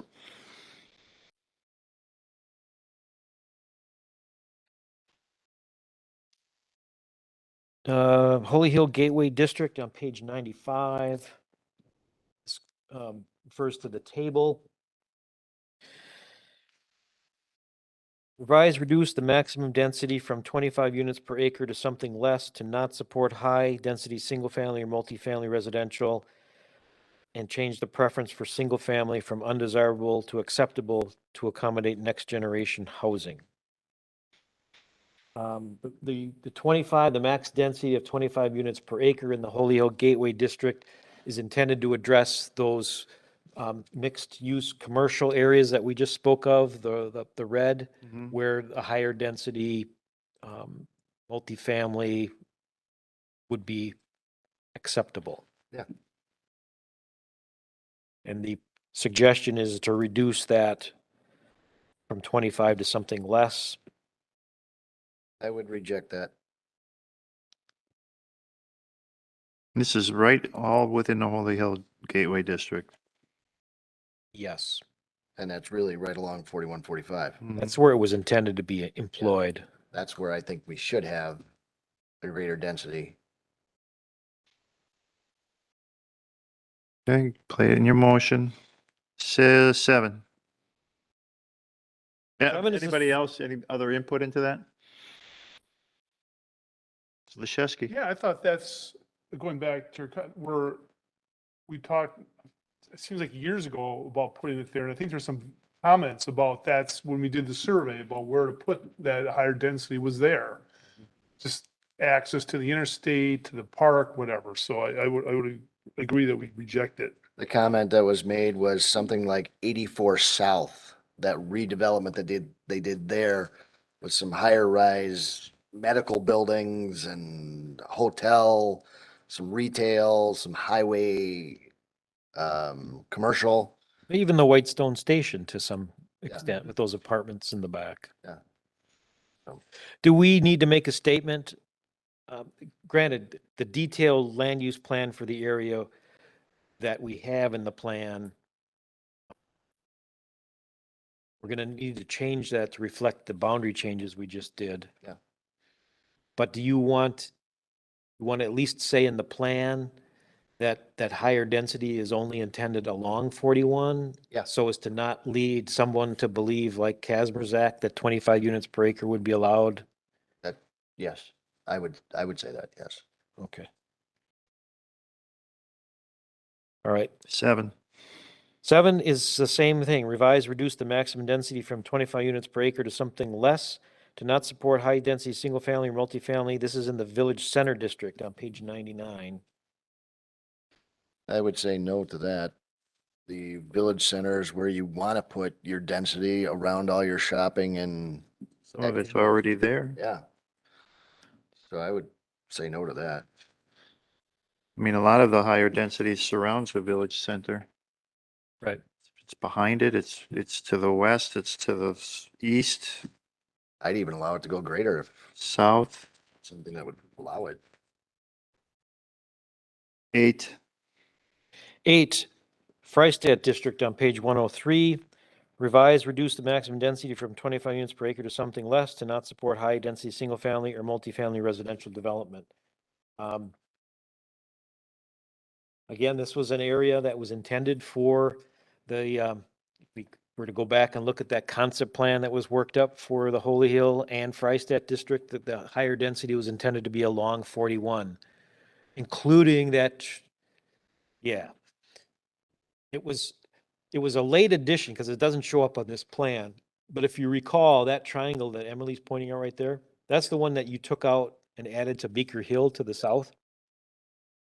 That particular area, just a couple of things. One, the tower height increase that is going through, part of the justification for that was to serve that particular part of the village. And the thought was, remember that was the area where the farm proposal was? Yeah. For the, it's roughly 40 acres and it was like 250, 260 units, mostly multifamily, some two-story walk-up kind of stuff. By putting that into the Meeker Hill neighborhood, you can't do the farm. It'd be limited to essentially if and when water and sewer is extended. Again, that's going to depend on ultimately the referendum and the Richfield extension. If there's water and sewer under the Meeker Hill, it would be 2.2 dwelling units per acre, or 3.5 with a conservation subdivision. So it gets you about 150 total dwelling units with a conservation subdivision, but that would be single family on that triangle piece. So again, this is one of the changes you made at the last meeting. It's number 2 on table C, that I would have said these things at that point, so you had that information before you made your decision. I'm not saying it's wrong. I'm just saying that, So if you were to put it back into this Reichstad development, it would be allowed to be medium density residential. yes, or it could be like in that concept plan that we were just showing. It could be another red area. Go back to that concept plan again. To It- bottom corner. It allows you, if you put it back into the Freistadt zone, it allows you to go medium density or mixed commercial, based on the chart to the right there. Right. And granted, the farm had a component. I think there was under 10,000 square feet of commercial, but there was a retail component Mhm. of the farm proposal, like a restaurant and some sort of retail sales for Yeah. the produce or whatever was being produced on the property. So not that that's a proposal that's still alive, but at the time, everybody thought that was kind of a really nice project for that particular part of the village. Some people don't even think is in the village, but Okay.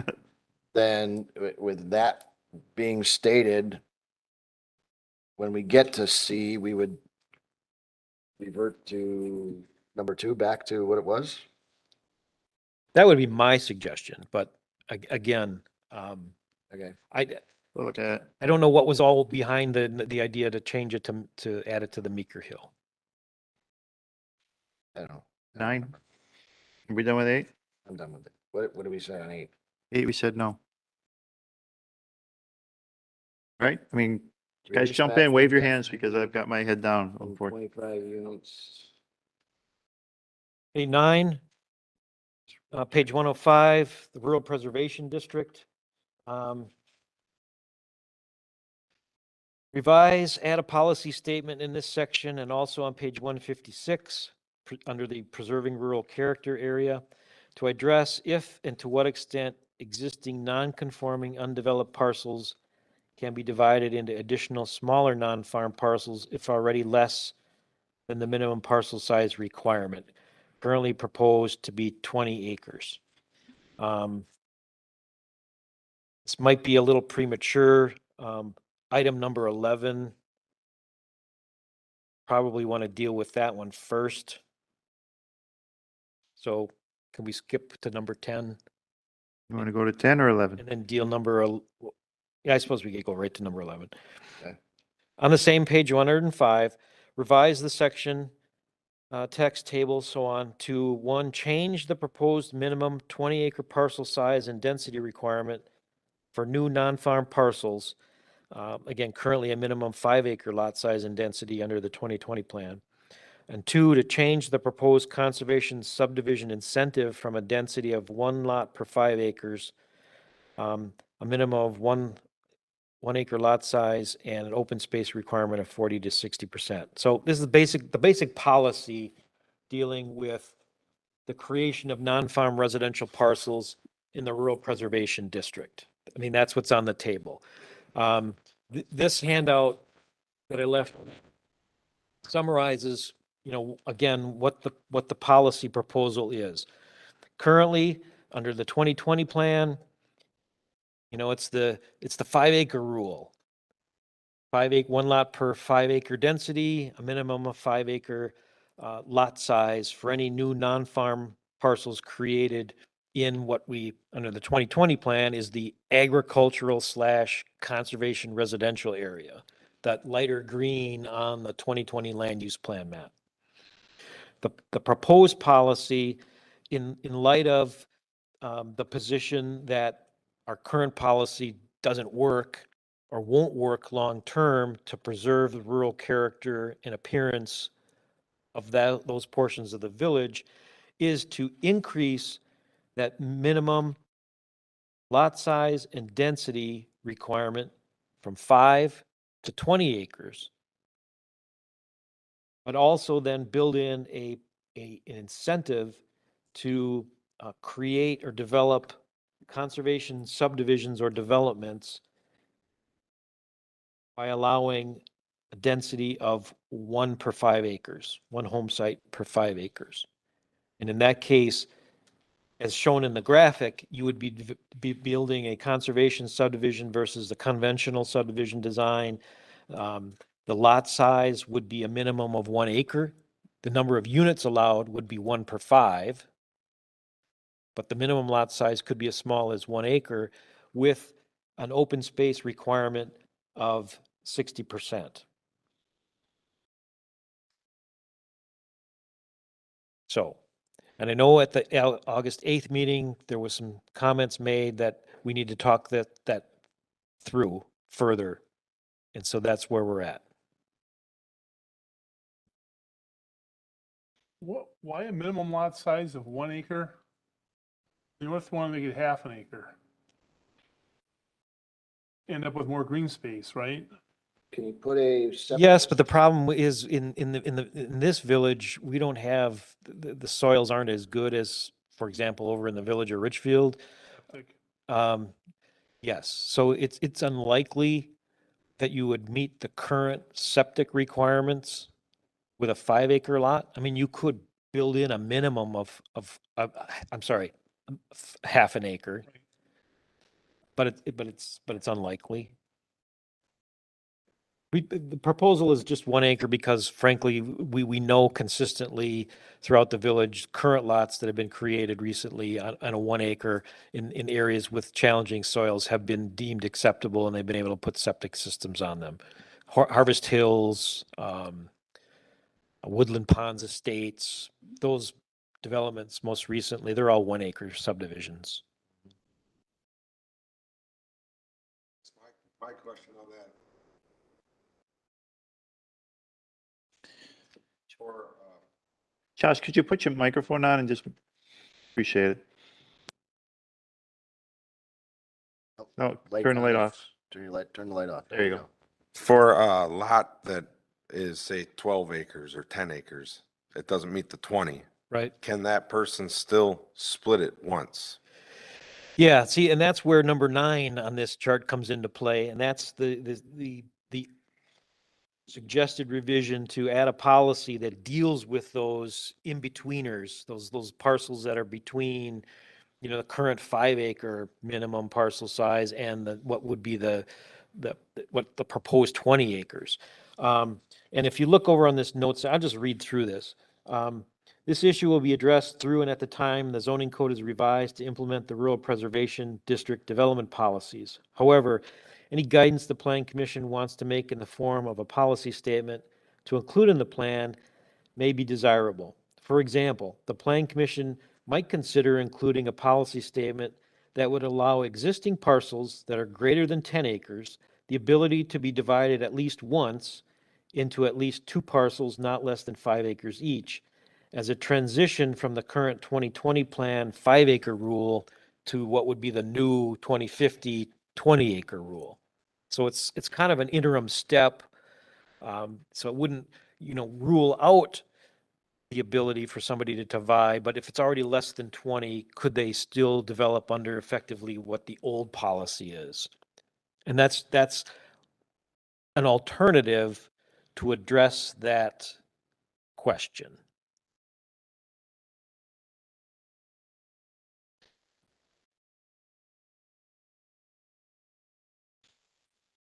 I've seen this done in other communities where they in some cases, they create a sliding scale based on the parcel size.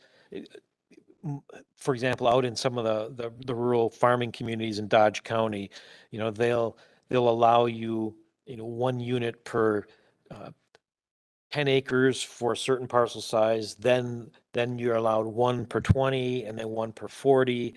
And so the larger amount of land that you own, you're allowed more units. It's just that the total quantity, the density allowance keeps getting smaller and smaller as they get larger.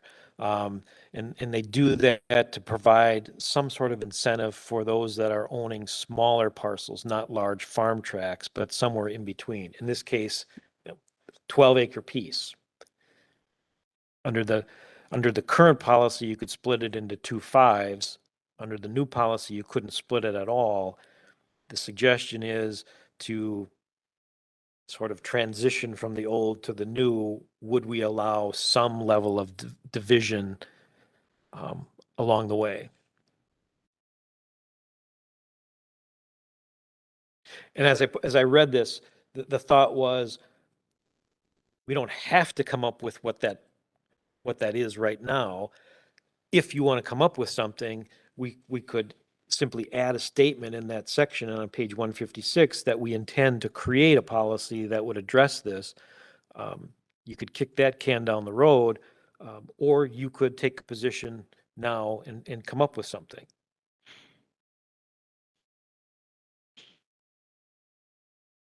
What number am I on? 9.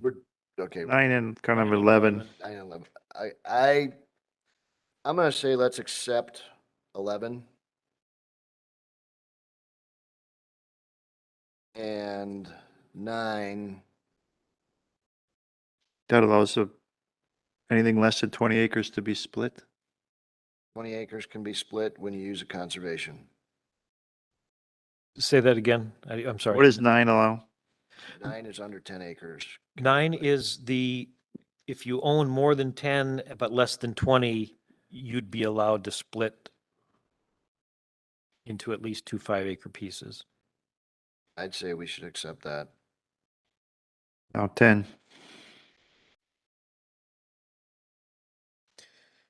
The Rural Preservation District. This is essentially, what do you want to do with the boundary for rural preservation? As far as sewer service goes, Yeah, I mean, in part, this goes hand in hand with the changes that we talked about for Holy Hill. yeah, Do you want to make any more changes to the green, the Rural Preservation District? No. There was talk of, frankly, I'll just read through this. To change the boundary of the Rural Preservation District to align with the boundary of the current sewer service area. And depending on the relative location, extent of the boundary changes, modifications to other NDC boundaries, including the Holy Hill Gateway District, the Freistadt District, the Dinesville neighborhood, Lovers Lane neighborhood, Isabel Farms, Meeker Hill, Willow Creek, Wiedenbach, Amy Bell, and Country Air. So if you were to look, basically look at the old 2020 plan, and anywhere where it's light green, the old ag conservation residential, those were the areas that we heard through our rural preservation workshop, public hearing comments, and elsewhere. Leave those all in rural preservation. Don't expand the sewer service area to serve anything more than what's already in the sewer service area. So right now, the proposal is to leave the area that's highlighted in green, what we call the Rural Preservation District, as that area. But for example, Lovers Lane, Isabel Farms, Dinesville, Even when you get west of 41, the Meeker Hill. Could you bring up the south part of the NDC map? Yeah. Some of those areas west of 41 and west of Lannon on the 2020 plan are part of that old 5-acre area that arguably could be put in the rural preservation district. And that's what the public comments were essentially calling for.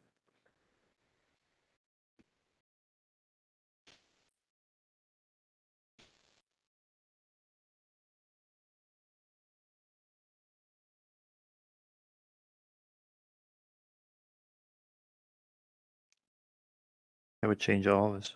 Yeah.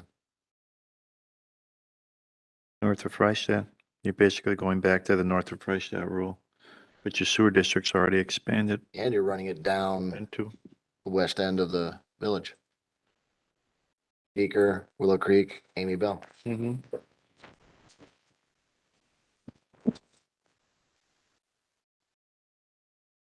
I didn't agree with that when it was talked about that night. No, because that would also impact your single family down on Lannon and County Line. Yeah. There would be no sewer there. Or water. Well, you could have water, but I guess.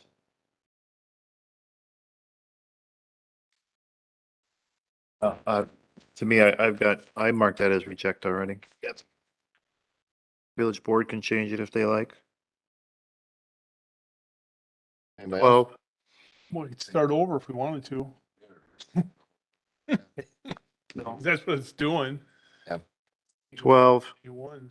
Anybody else have any other comments on 10? 12. We don't rely exclusively on TIF. We will do anything we have to do. So I don't think we need to have a statement in our plan that says that. See, before it's even considered, everything else is considered before that. I mean, as even a discussion with a developer, because we've had discussions to the point of, well, why can't you split it? I mean, why can't, if it doesn't have to be all of it, how about just a portion of, where that includes some of the infrastructure and the other side can come on the tax rolls as well. I mean, all those things are looked at, not only by us, but also by Ehlers. Well, keep in mind that the request here is to add a statement that says that the village should not rely exclusively on TIF as an economic development tool and should continually investigate alternative financing mechanisms to supplement and or replace the use of TIF TIDs when possible. Yeah, we did. And as you point out, the but for, statement in the TIF, that's essentially the investigation into part of that. But I think this goes larger. It's broader than that. It's sort of a commitment, a statement that we're gonna look at other things. And frankly, I don't have a problem with that. I We mean, do. Yeah, I mean, just- if we're already doing it, then just accept it.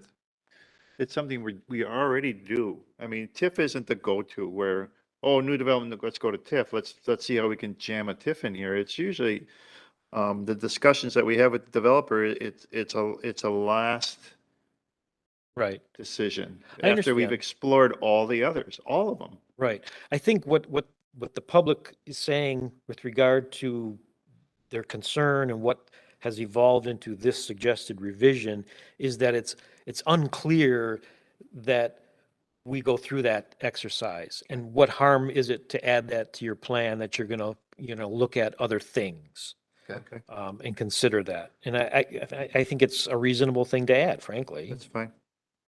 13, halfway point. Okay. Implementation on page 181, revise this section to include a statement that statute 661001, the comprehensive planning statute requires concept plan updates every 10 years. Include a statement that the village will conduct an annual review of and report on the status of the 2050 plan, including an assessment of progress made toward achieving the implementation objectives and action steps. The village will make amendments to the 2050 plan on an annual basis or when deemed necessary.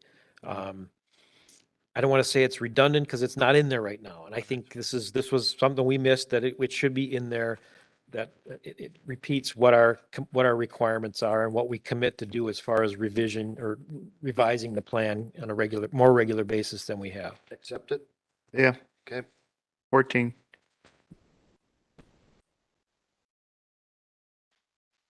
Page 181, revise the implementation plan to create a separate section for intergovernmental cooperation with objectives and action steps pertaining to intergovernmental cooperation removed or relocated from other sections. As stated in the implementation plan, and this was the consultants, they came up with the framework originally, and that was to embody intergovernmental cooperation, the objectives and the steps into the other sections of the implementation plan, as opposed to breaking it out into a separate section. So public comment was to break it out separately, to make it clear that you're dealing with the intergovernmental cooperation component. Which we just rejected. The intergovernmental cooperation of sewer to our neighbor. We haven't rejected anything. It's up for referendum. It's up to the residents to vote on it in November. Then accept. Well, It's saying that we have to treat it separately when it's already intermingled, you're saying. it's commingled in the rest of the implementation stuff. So it's not changing anything as much as it's repackaging. So it needs to be highlighted, someone feels? Someone feels that it should be highlighted. I personally don't think it's necessary, but Yes. maybe this should have been in a minor change. I don't know. Thoughts? It's Mr. just Leshevsky? an edit. I mean, if it's already in there, then what do we need to change it for? They want to bring it out. It highlights it, yes. Oh, they're Just looking adding good. words to it. I'd reject it. Okay. Reject. For now. It's going to be a heck of a motion here, trustee Baum. Yes, I know. 15. 183 implementation plan, how to read the implementation plan. This is revising some of the descriptions in there, the text, and all the tables in this section to indicate the following time periods for each priority level. This is the one where it's basically suggesting to make reset the priorities to be sooner than they're currently shown as. In So the 10 years? short-term priority would be 1 to 3 years instead of what's proposed as 3 to 5. Intermediate would be 3 to 5 instead of 5 to 10, and the long-term would be 5 to 10 instead of 10 to 20. Staff supports this change. How's that different from 13? 13. It says that we include a statement that we should look at the comprehensive plan every 10 years, conduct annual review, report of the status, Oh, assessment of progress, it's different. Your mild. Because it shortens it. So it is. No, it does. The 13, it just repeats what our commitments and requirements are with regard to revising the plan and what we intend to do on an annual basis to report back on what progress has been made, that sort of thing. Whereas 15 is we are resetting the priority that has been assigned to every objective and action step to be sooner rather than later. So let's say as a possible scenario, the plan gets approved this year. How much change is going to happen in 1 to 3 years that you need to revisit? Well, it isn't so much that the plan is going to change. Or how much is going to be For example, let's pick on page 185 of the implementation plan. Mhm. Objective number 2, maintain a balance of housing mix and concentrate new multifamily development in walkable village centers or other NDCs that provide connections to the regional transportation network. And then the potential action steps include amending the zoning districts to allow for mixed-use commercial within the village center, Freistadt, Holy Hill Gateway, and other NDCs. Right now, the priority says 3 to 5 years. Okay. Our own intention is to do this right away within the next 1 to 3 years. So what it does is the ongoing ones stay the same. if the priority level that's currently listed says 3 to 5 years, short-term becomes 1 to 3 years, intermediate becomes 3 to 5. 3 to 5 instead of 5 to 10, and long-term becomes 5 to 10 instead of 10 to 20. Okay. I accept that one. I won't be here in that 10 to 20 thing. Leave it for those of us who will be then. Yeah, you'll still be here. Oh, thanks. So 15 is accept. Yes. 16, same kind of deal. And implementation, oh, it looks like a repeat, doesn't it? Yes. A different perk though. It's page 185. 16, I think, goes through each table individually. Oh, yeah, okay. Accept it. Yeah. One is changing in all the tables, one is just in the description. So they could have gone together, could have been Okay. one. Except Yes. 17. 189, implementation plan, ag, cultural, natural resources.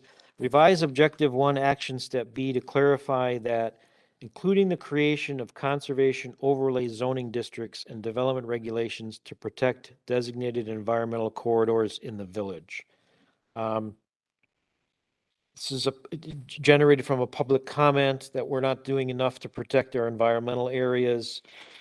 This makes it clear that we can and should look into creating an overlay zoning district similar to the floodplain, shoreline, wetland, and historic site and zoning district regulations. You know, the village, before I got here a long time ago, used to have a lowland conservancy and an upland conservancy zoning districts that were like overlays that dealt with those environmental features. Upland was wooded areas, steep topography. Lowland was the wetlands, floodplains. I don't understand why or when, but it was taken out of the zoning code. This statement, adding this would help us, give us the basis for creating those back in. Okay. So we could deal with the issue of, for example, the person on Main Street who just went in and whacked in the backyard of his property and took out, a huge amount of trees. Clear cut that? Yeah. Holy cow. And we don't have anything on the books that really, Prevents them from doing it. yes.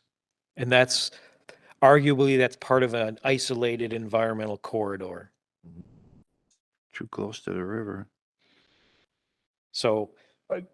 so this would, Mr. Leshesky. What would have prevented that though? I mean, if we would have had it, it sounds like this person was kind of just like, I'm gonna do what I want to do regardless of whatever. I think they did it on their own. well, Right. They hired if we had an overlay district, for example, for upland areas, and we included all of our environmental corridors and isolated woodland areas, isolated environmental corridors in that they would be impacted, and there could be a basic set of rules or regulations that say you can't clear cut these areas, that you can thin them if you're getting rid of dead and diseased trees, but you have to keep intact the integrity of the wooded environmental corridor by definition.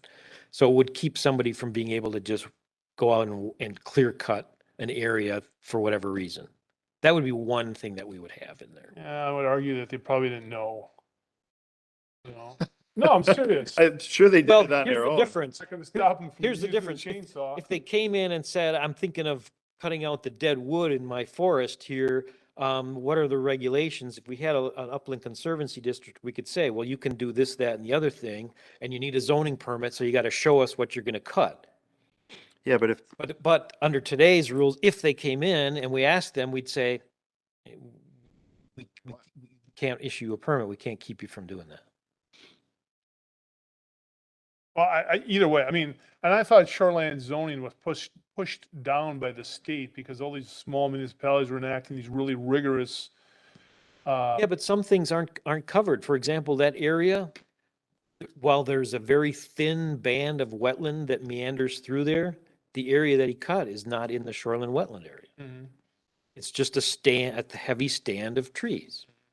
And I would, sounds like folks are for this. I mean, I think it's a good idea. My problem is enforcement that, again, Yeah. people, but if you have something, at least you can have the conversation. Right. now, Remember, we can't have it. remember the high school proposal, the expansion of the parking? Trees, right? We didn't have anything that could address that. Right. So they clear cut that area and put in a parking It's lot. pretty substantial too. Yeah.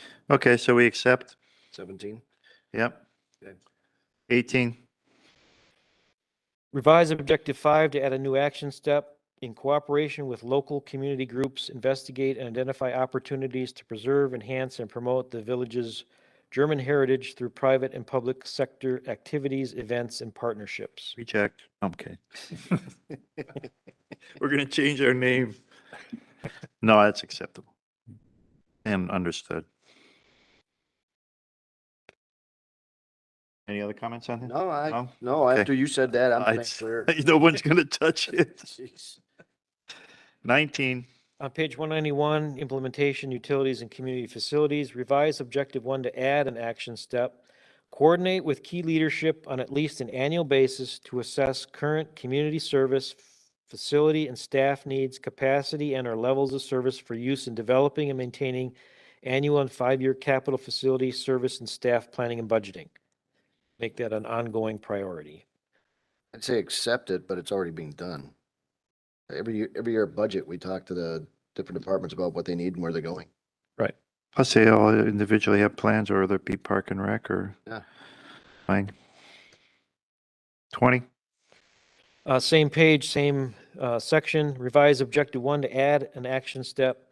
Investigate the legality, need, and logistics of creating, adopting, and implementing an adequate public facilities ordinance and concurrency management system that uses adopted levels of service to ensure the approval and timing of new residential and non-residential development is dependent upon the availability of public services and capital facilities, including schools, roads, stormwater, police, fire, parks, recreation, and public administration. This is a staff-generated one, and I listed here inspired by public hearing comments. This is, I will admit, this is sort of a wild one, but in reality, my first job in Sarasota County, Florida, I was the concurrency management director. And we had adopted levels of service for all public facilities. And new development that was proposed, they would be required to do an assessment to show that either the capacities existed or they would exist by way of future improvements that either the community was planning or that they would themselves make. In some cases down there, large-scale developments, they would build the schools, they would build the roads. Granted, on a much larger scale, it made a lot more sense. The concept here is to look into, is there anything we can do within the statutory structure of Wisconsin to come up with our own, if we want to, system of ensuring that adequate facilities are available before new development is approved? Based on what type of metrics? Well, for example, levels of service for roads, you adopt level of service. Right now, the standard that the DOT uses and what they use by default when they review traffic studies is a level of service D for intersections and a level of service C for road segments. And there's measurements of those levels of service correspond to delay at an intersection, for example. If you're sitting at an intersection and it goes through 2 cycles of green and red, yeah, that's level of service F. But if you're sitting there for, a certain number of seconds, it's stratified. So it's a function of if you propose a development that's going to generate a ton of traffic and it's going to impact this intersection to the point where it's going to cause delay, then either somebody has to improve the intersection or the development doesn't go forward until the improvement is How done. is that different than a traffic study? Well, right now, a traffic study could tell you, for example, that that intersection is going to operate at a level of service F, and you don't have to do anything about it. You can approve the development anyway. This would be a village policy to not look the other way and to enforce the notion of we're not going to approve development that doesn't meet our level of services. For example, school facilities. Does it have adequate capacity to handle the extra students? If the capacity is not there, you don't approve the development.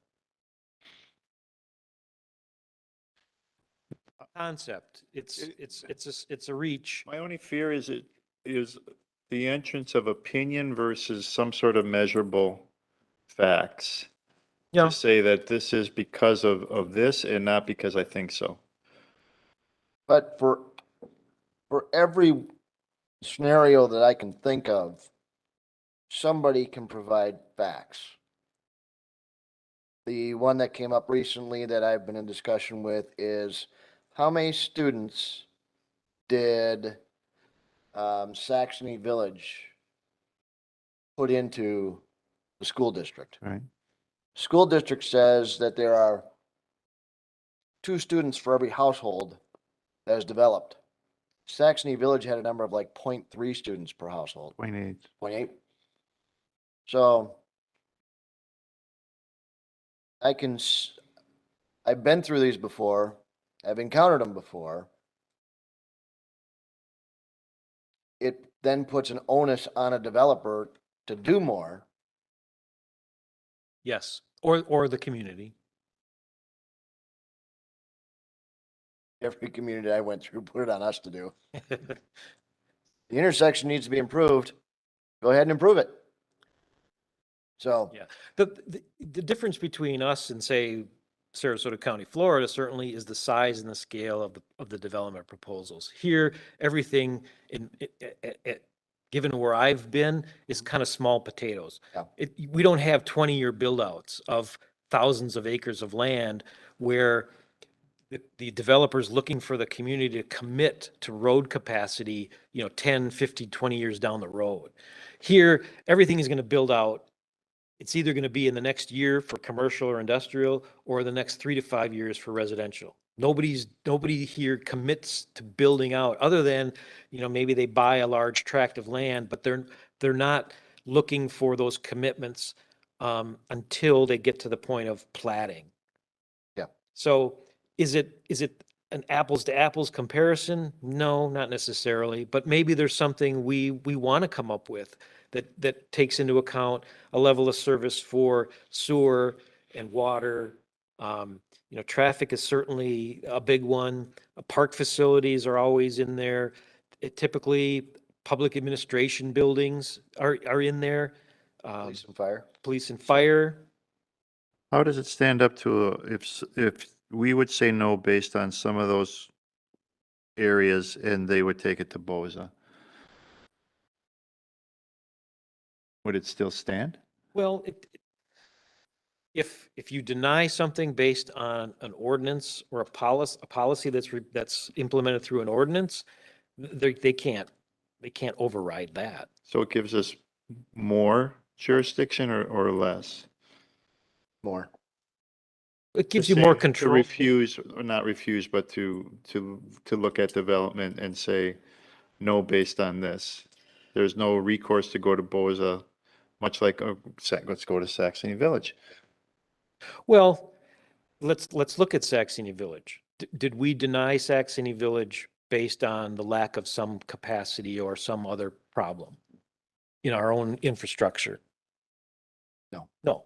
We scaled back the size of it And the because we fight, kind of didn't like the number of units.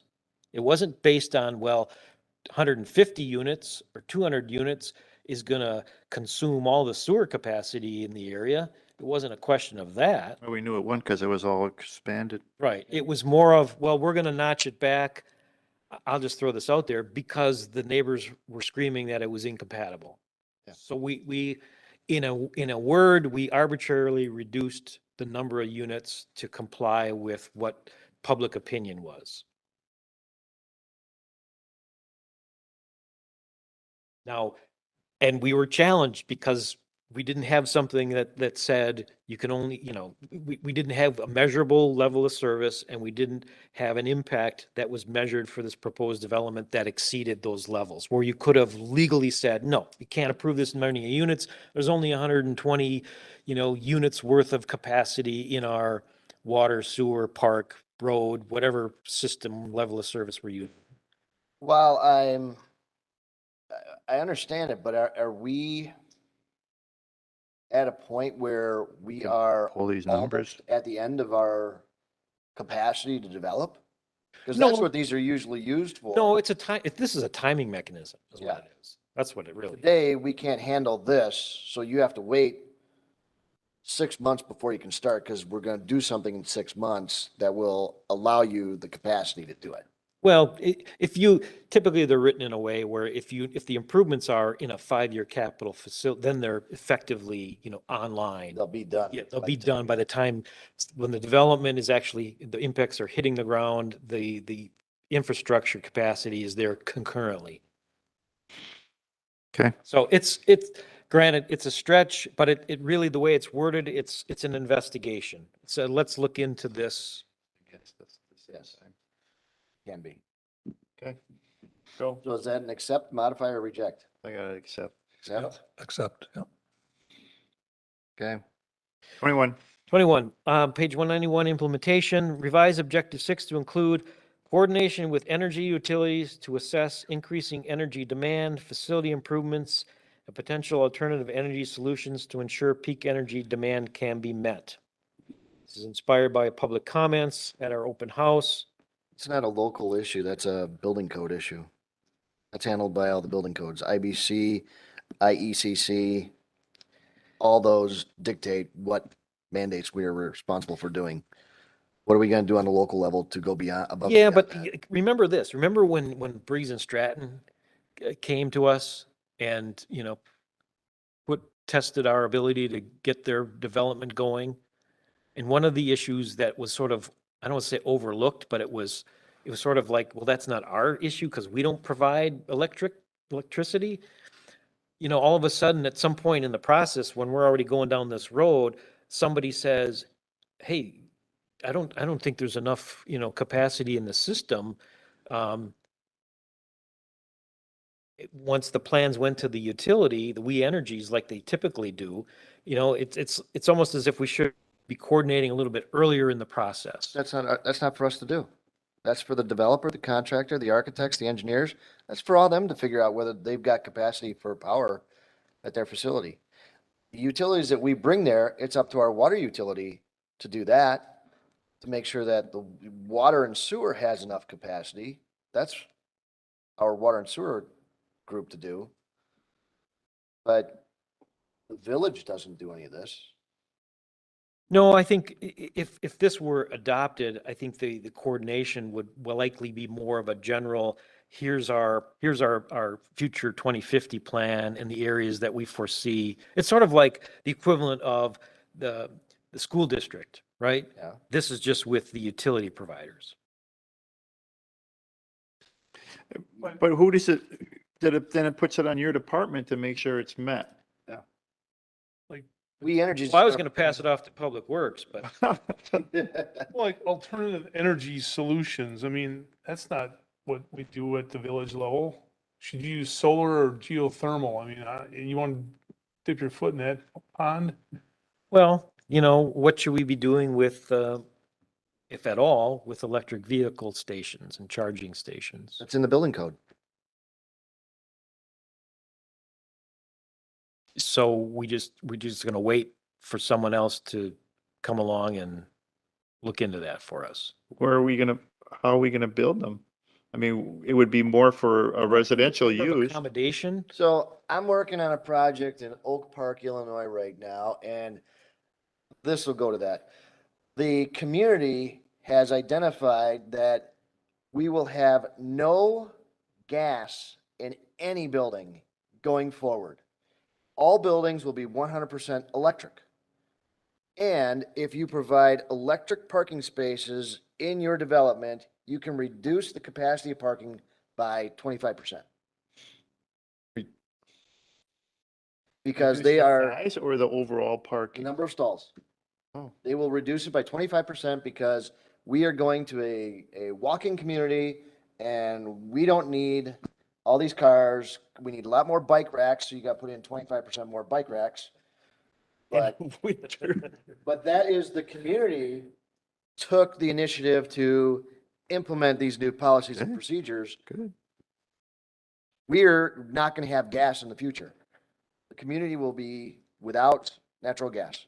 How does the electricity get there? Solar, wind, hydronic, whatever. Ask Texas how well that worked in a cool weather. I'm not going down that road, but the municipality developed those standards Okay, above and beyond the building code. that's, I don't see us, Okay, that's fine. I don't know, is there a green aficionado here that is all over the green scene that wants to, well, it depends who you talk to. yeah, it's next We week. talk to the car manufacturers, they say 3 to 7. Where they think they're gonna hit their 50% mark. So unless we want to implement an overall rule like that, Well, for example, it's over the years, not so often lately, but for the issues in 2020, used to get regular calls from people looking to find out what the village's interest in coordinating and developing a public-private partnership for charging stations throughout the village. And I don't know if it's because maybe there's grant money available and somebody jumps on Probably. that bandwagon. That's typically part of it. If But- there wasn't, there is now. most No. people driving Teslas are putting their own stuff in their houses. Yeah, but there's gonna be a need at the company level eventually. I mean, where you're driving to, business, there's gonna right. be a I mean, what's the plug village need. policy? You're on your own, right? Yeah. Go park at the Quick Trip and walk the rest of the way. Yeah. Well, assuming there was one at the Quick Trip. Well, But there isn't. What is your boss doing? You go to your boss and, hey, can you guys put in a charging station for us? Just run a cord out of the window. Here's an extension. Yeah, fixed window. Do it. Here's a 100-foot extension cord. Go find a plug. Just make it that next building. You know, it's something to think about, but I'm not sure we need to Okay. throw it in this code right now. Reject. 21? That was 21. 22. 22, same page number, same section, revise objective 7 to add an action step.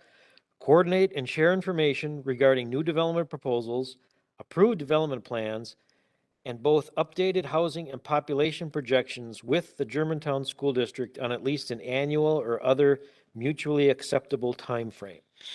I say go ahead and accept that. And, you know, I gotta make the comment that no matter how much we get chastised for this, we have reached out to the school district every year for the past 8 years to have joint meetings about this stuff.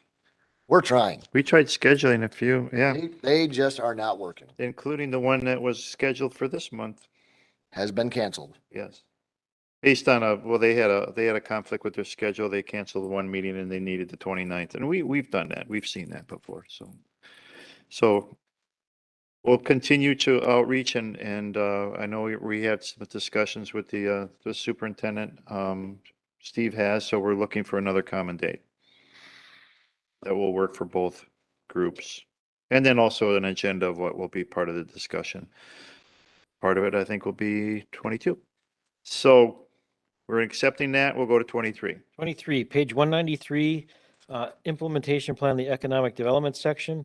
Revise objective 4, action F, to include evaluate the village's use of TIF, past and current TIDs, including an assessment of both the positive and negative impacts the use of TIF has had on the overall financial health of the village and other taxing districts. Doesn't the Joint Review Board do that now when they meet at least once every 6 months? I guess in some ways they look at what's going on and what Somebody the has to, status is. because every time I ask, I can get a response that we're doing this well. So, This is more of a proactive, in response to, let's call it the criticism of the village that are too heavily reliant on TIFs and TIDs to, let's take a look at what we've done and what we're currently doing and what has and is the impact. How well Is are it they bad? performing? Is it good? I mean, honestly, every time we do a project plan for a TID, we're projecting out, we're making estimates of what's going to happen. It would be nice to see after, either during the course of, or at least once it's closed out, well, how successful was it? Did it meet our expectations? How closely did it jive with the project plan? And But again, doesn't the joint review board do that with their financials and what they go through? Showing where the current TIF is, where it sits in regards to its plan. Are we ahead of it? Are we behind it? It does, but this, I sent, it basically is as a call for a specific, let's call it a one-off study of what we've done and where we're currently at, put it together in a report and make that report to the board to either say, we either have done well, we've done mixed bag, or we've done poorly. Right, but then that's us. Now you need to also provide, or whomever has to provide, a financial health of the village and other taxing districts. Meaning the impact of those TIFs to those districts. you gotta get the school board, the County. MSOE, you gotta get the library board, The you gotta get the county. MATC. Well, I'm thinking there's some sort of a general evaluation that can be done that would, The general one is every time that we get to a point in a TIF or TID, we call Ehlers in and we talk about, can we close this one out? We're 5 years early.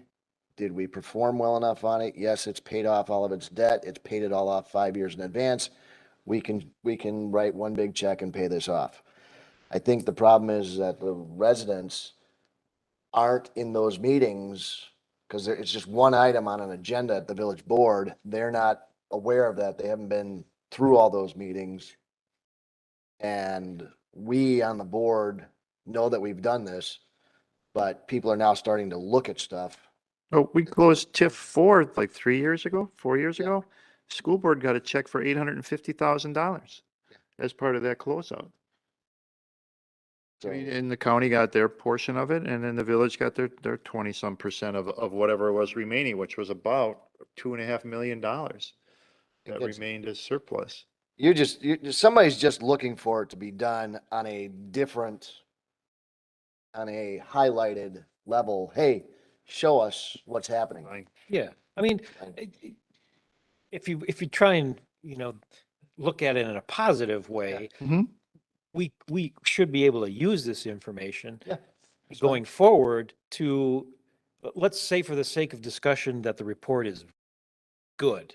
Mhm. Well, then we can use that when we discuss the creation of the next one Sure. and, lay some of the fears to rest that seem to permeate every time there's a Mhm. proposal. Okay, It's fine. 24. 24, page 193. Economic Development section of the implementation plan, revise objective 4 or add a new objective that specifically states the village will reduce the use of TIF as an ongoing priority. It's not a priority. Reject It's, it. I would suggest we reject this one. I mean, what's the right level? Everybody's got. well, I guess if you go back to 23, that would tell us, Essentially. right? But then, Right? It's What almost happens in the future? premature, right? I mean, we don't want to box ourselves in. There are standards out there. You are only allowed to have so many based on your taxing body. Right, yeah. I have been in communities where, sorry, we're all out, we're maxed out on our TIFs. We are so far below what we're allowed to get, Oh, just overall borrowing, yeah. yeah, that, what is the right, according to this standard, this is right, we're way below what's right, Right, so. yeah. Any other comments? Everybody consensus is no? Did you reject it? Okay, 25. Implementation plan land use on page 195, revise objective 4 and or add an action step that establishes a policy that the village will not proactively seek annexation of land currently located within the town of Germantown. I think everybody's getting carried away with that. In all future, from now until 2050? I don't know. I don't know. I Right. mean, are there plans today? No. Well, the other thing is that this is worded that we won't proactively seek annexation. Annexation typically is a property owner generated Yeah. Right. process. We don't seek. So we would be reacting to it, and I think it's, personally and professionally, I think it's unfair to say to the village, we're gonna outright reject any request for annexation, without even considering it. But with that said, as long as I've been here, I've fielded calls from people in the town who have asked questions about annexing. Oh, my neighbor did, and he thinks I should. And then you look into it and you find, well, they're not even abutting the village, so that's physically impossible for them to do it. You're an island. So I've never really talked to anybody seriously about it, but even those conversations are all individual, single, small lot property owners along Rockfield or some other. This goes along the lines of when the town president asked me to promise that we would never, the village would never annex the town. I can't make that promise. I won't be alive that long. So to me, I reject it based on I don't know what the future brings. And then there could be a time where they're asking us. I don't know. Maybe all their wells dry up and they need to be on our system. Don't even start down that road. Let's try out. Big road. Everybody okay with reject? Yeah. Okay. 26. Last one, 195, implementation land use, revise objective 4 to revise the statement that, and adding the words, and coordinate with adjoining municipalities to investigate, implement, and support mutually beneficial and cost-effective programs and initiatives that will positively impact the village of Germantown. For example, land use, shared services, etc. Oh, water and sewer. I'm fine with that. Anybody else? Comments? I'm good. It's something we should be doing anyways for shared services. I think eventually, and this is my opinion, the county is coming for a referendum to expand the sheriff department and add so many more officers. So that would impact everybody's property taxes within the county. And currently with our police department, we don't really have a large need for the sheriff department. I mean, they're here and they help and they're backup when needed, absolutely. So when we need them for big events like the Walmart event, they were here for that. So to say that we don't use them, but we don't use them along the lines of like what Richfield does, which is, it is their police service. So basically the county is asking everybody in the county to help expand police services for somebody like Richfield on your property taxes.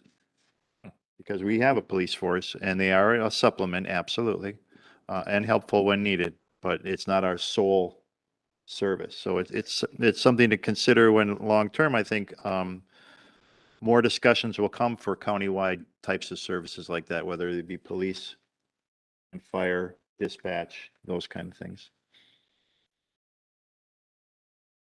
All right, so that was an accept? Yes. All right. You ready for your motion? Ready. I will make a motion to accept on table B, major revisions to address policy issues and implementation. Items number 3, With modifications? Not 3. I thought we accepted 3. that's what I'm doing. I'm doing accepted. Okay, Accepted is no modifications. right, okay. This Go. is the one for the Kazmerzak property where the request was for the entire north half. And we modified it to include just the area that aligned with the Holy Hill District to the north. I'll agree with Okay, that. all right, got it. Okay.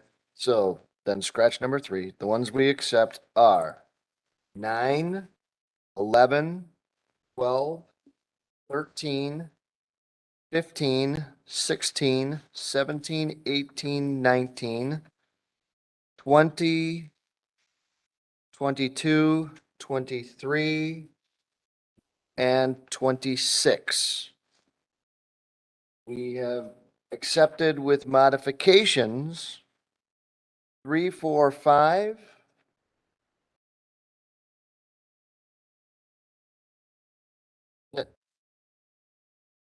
You want me to read off ones that are rejected or all others are rejected? Just go with all others. All others are rejected. I'll second that motion. Motion made and seconded, discussion. We took everyone one by one. Yeah.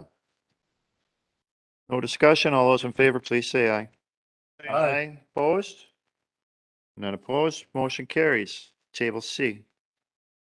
Table C, number 1, on page number 63, has to deal with the Friedenfeld neighborhood.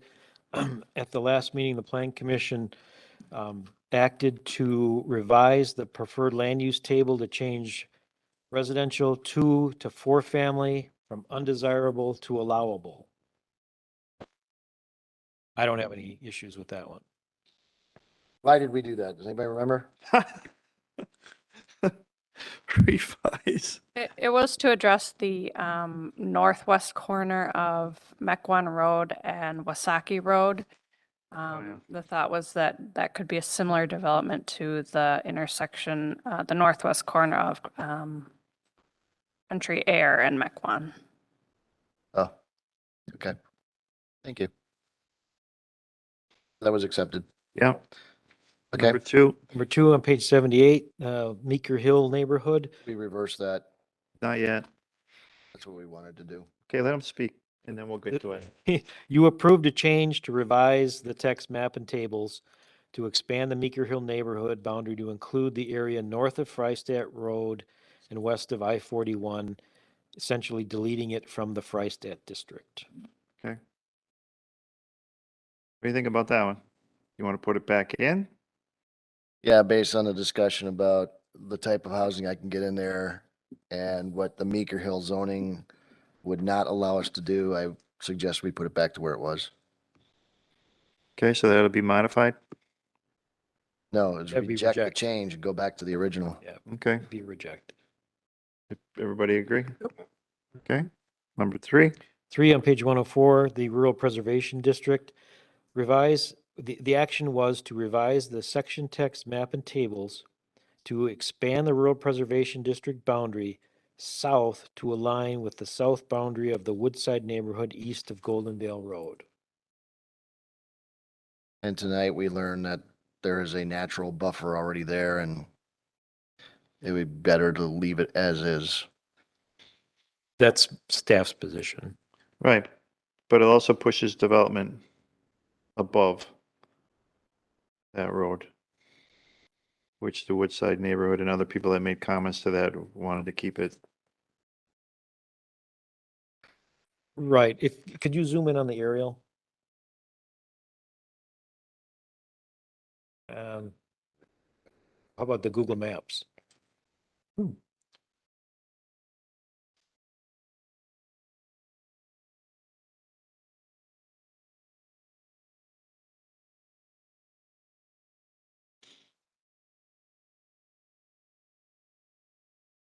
Down a little. Yeah.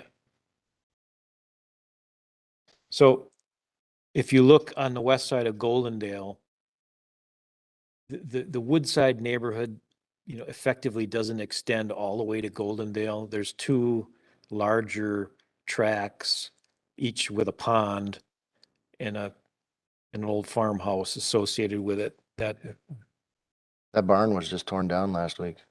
yeah. Fell down and now it's torn down. So my thought is frankly that wouldn't be divided or developed any further, those 2 large lot parcels. And with the wooded areas on them, if we had a street view, you could see better the amount of vegetation there that serves as a buffer already between that and the Woodside.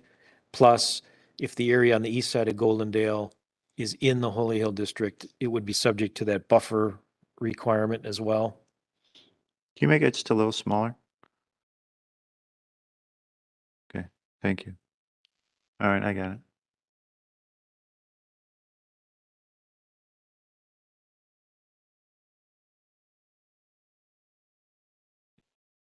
That area north there along that edge, right there, yeah, the wooded area there, along with the marshy area that goes to the west and also to the east. It's like a navigable waterway.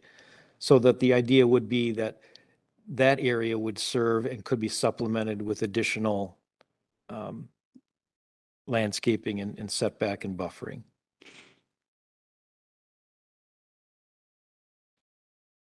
Commissioners, So that's the staff's position. You can leave it the way that you acted last week. Yeah, I'd say we leave it. Accept it as is. Okay, motion, Anybody else? When you say accepted, it is what, Leave the green. as it was down changed. did As last, it was changed. Yeah. Okay. Leave it as we changed it Okay. last week. so the only reversal, if you will, of the items on table C is Mhm, number 2. right. That is my motion. Second. Motion made and seconded. Discussion. All those in favor, please say aye. Aye. Opposed? Not opposed, motion carries. So we've got number 1, review and discuss a list of potential revisions. And then number 2, review and discuss other potential revisions to the draft 2050 comprehensive plan document recommended by the Plan Commission. Right. That Really, covers- that's up to you. Anything else beyond what we've discussed? Any other revisions? No other revisions? Then we're on number 3, Plan Commission Resolution number 02-2022 to adopt the Village of Germantown 2050 Comprehensive Plan.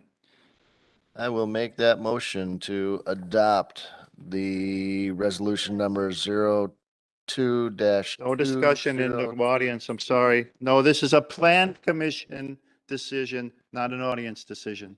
I'm sorry. I'll make a motion to approve the Plan Commission Resolution number 02-2022 to adopt the Village of Germantown 2050 Comprehensive Plan as presented. Motion made, need a second. Second. Motion made and seconded, discussion. What this does is it brings it to the village board with our revisions and recommendations for them to consider. They can consider it as it was proposed originally from staff and our consultant, or they can take it as we've recommended with the changes that we went through today individually on all 3 tables. Or they can take what we've gone through on all 3 tables and make their own revisions or changes to that as well.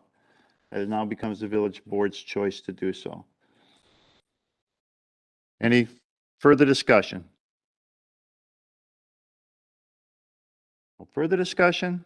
All those in favor, please say aye. Aye. Opposed?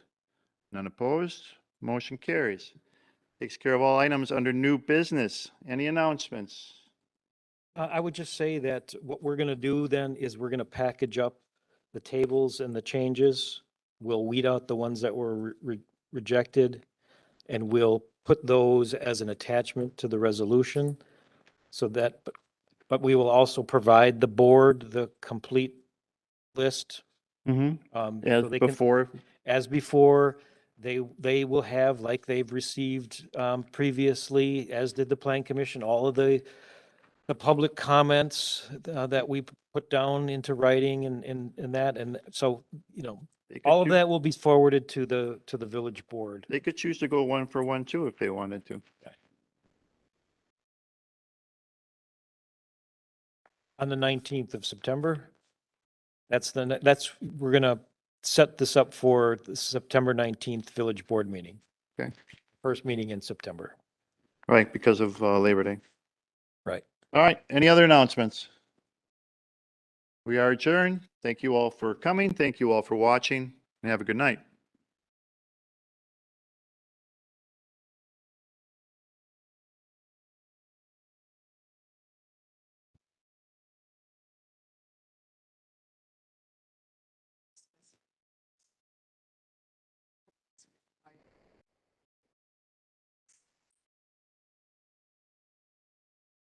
The village board? No, that's not correct. But they be present?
Yes, it is.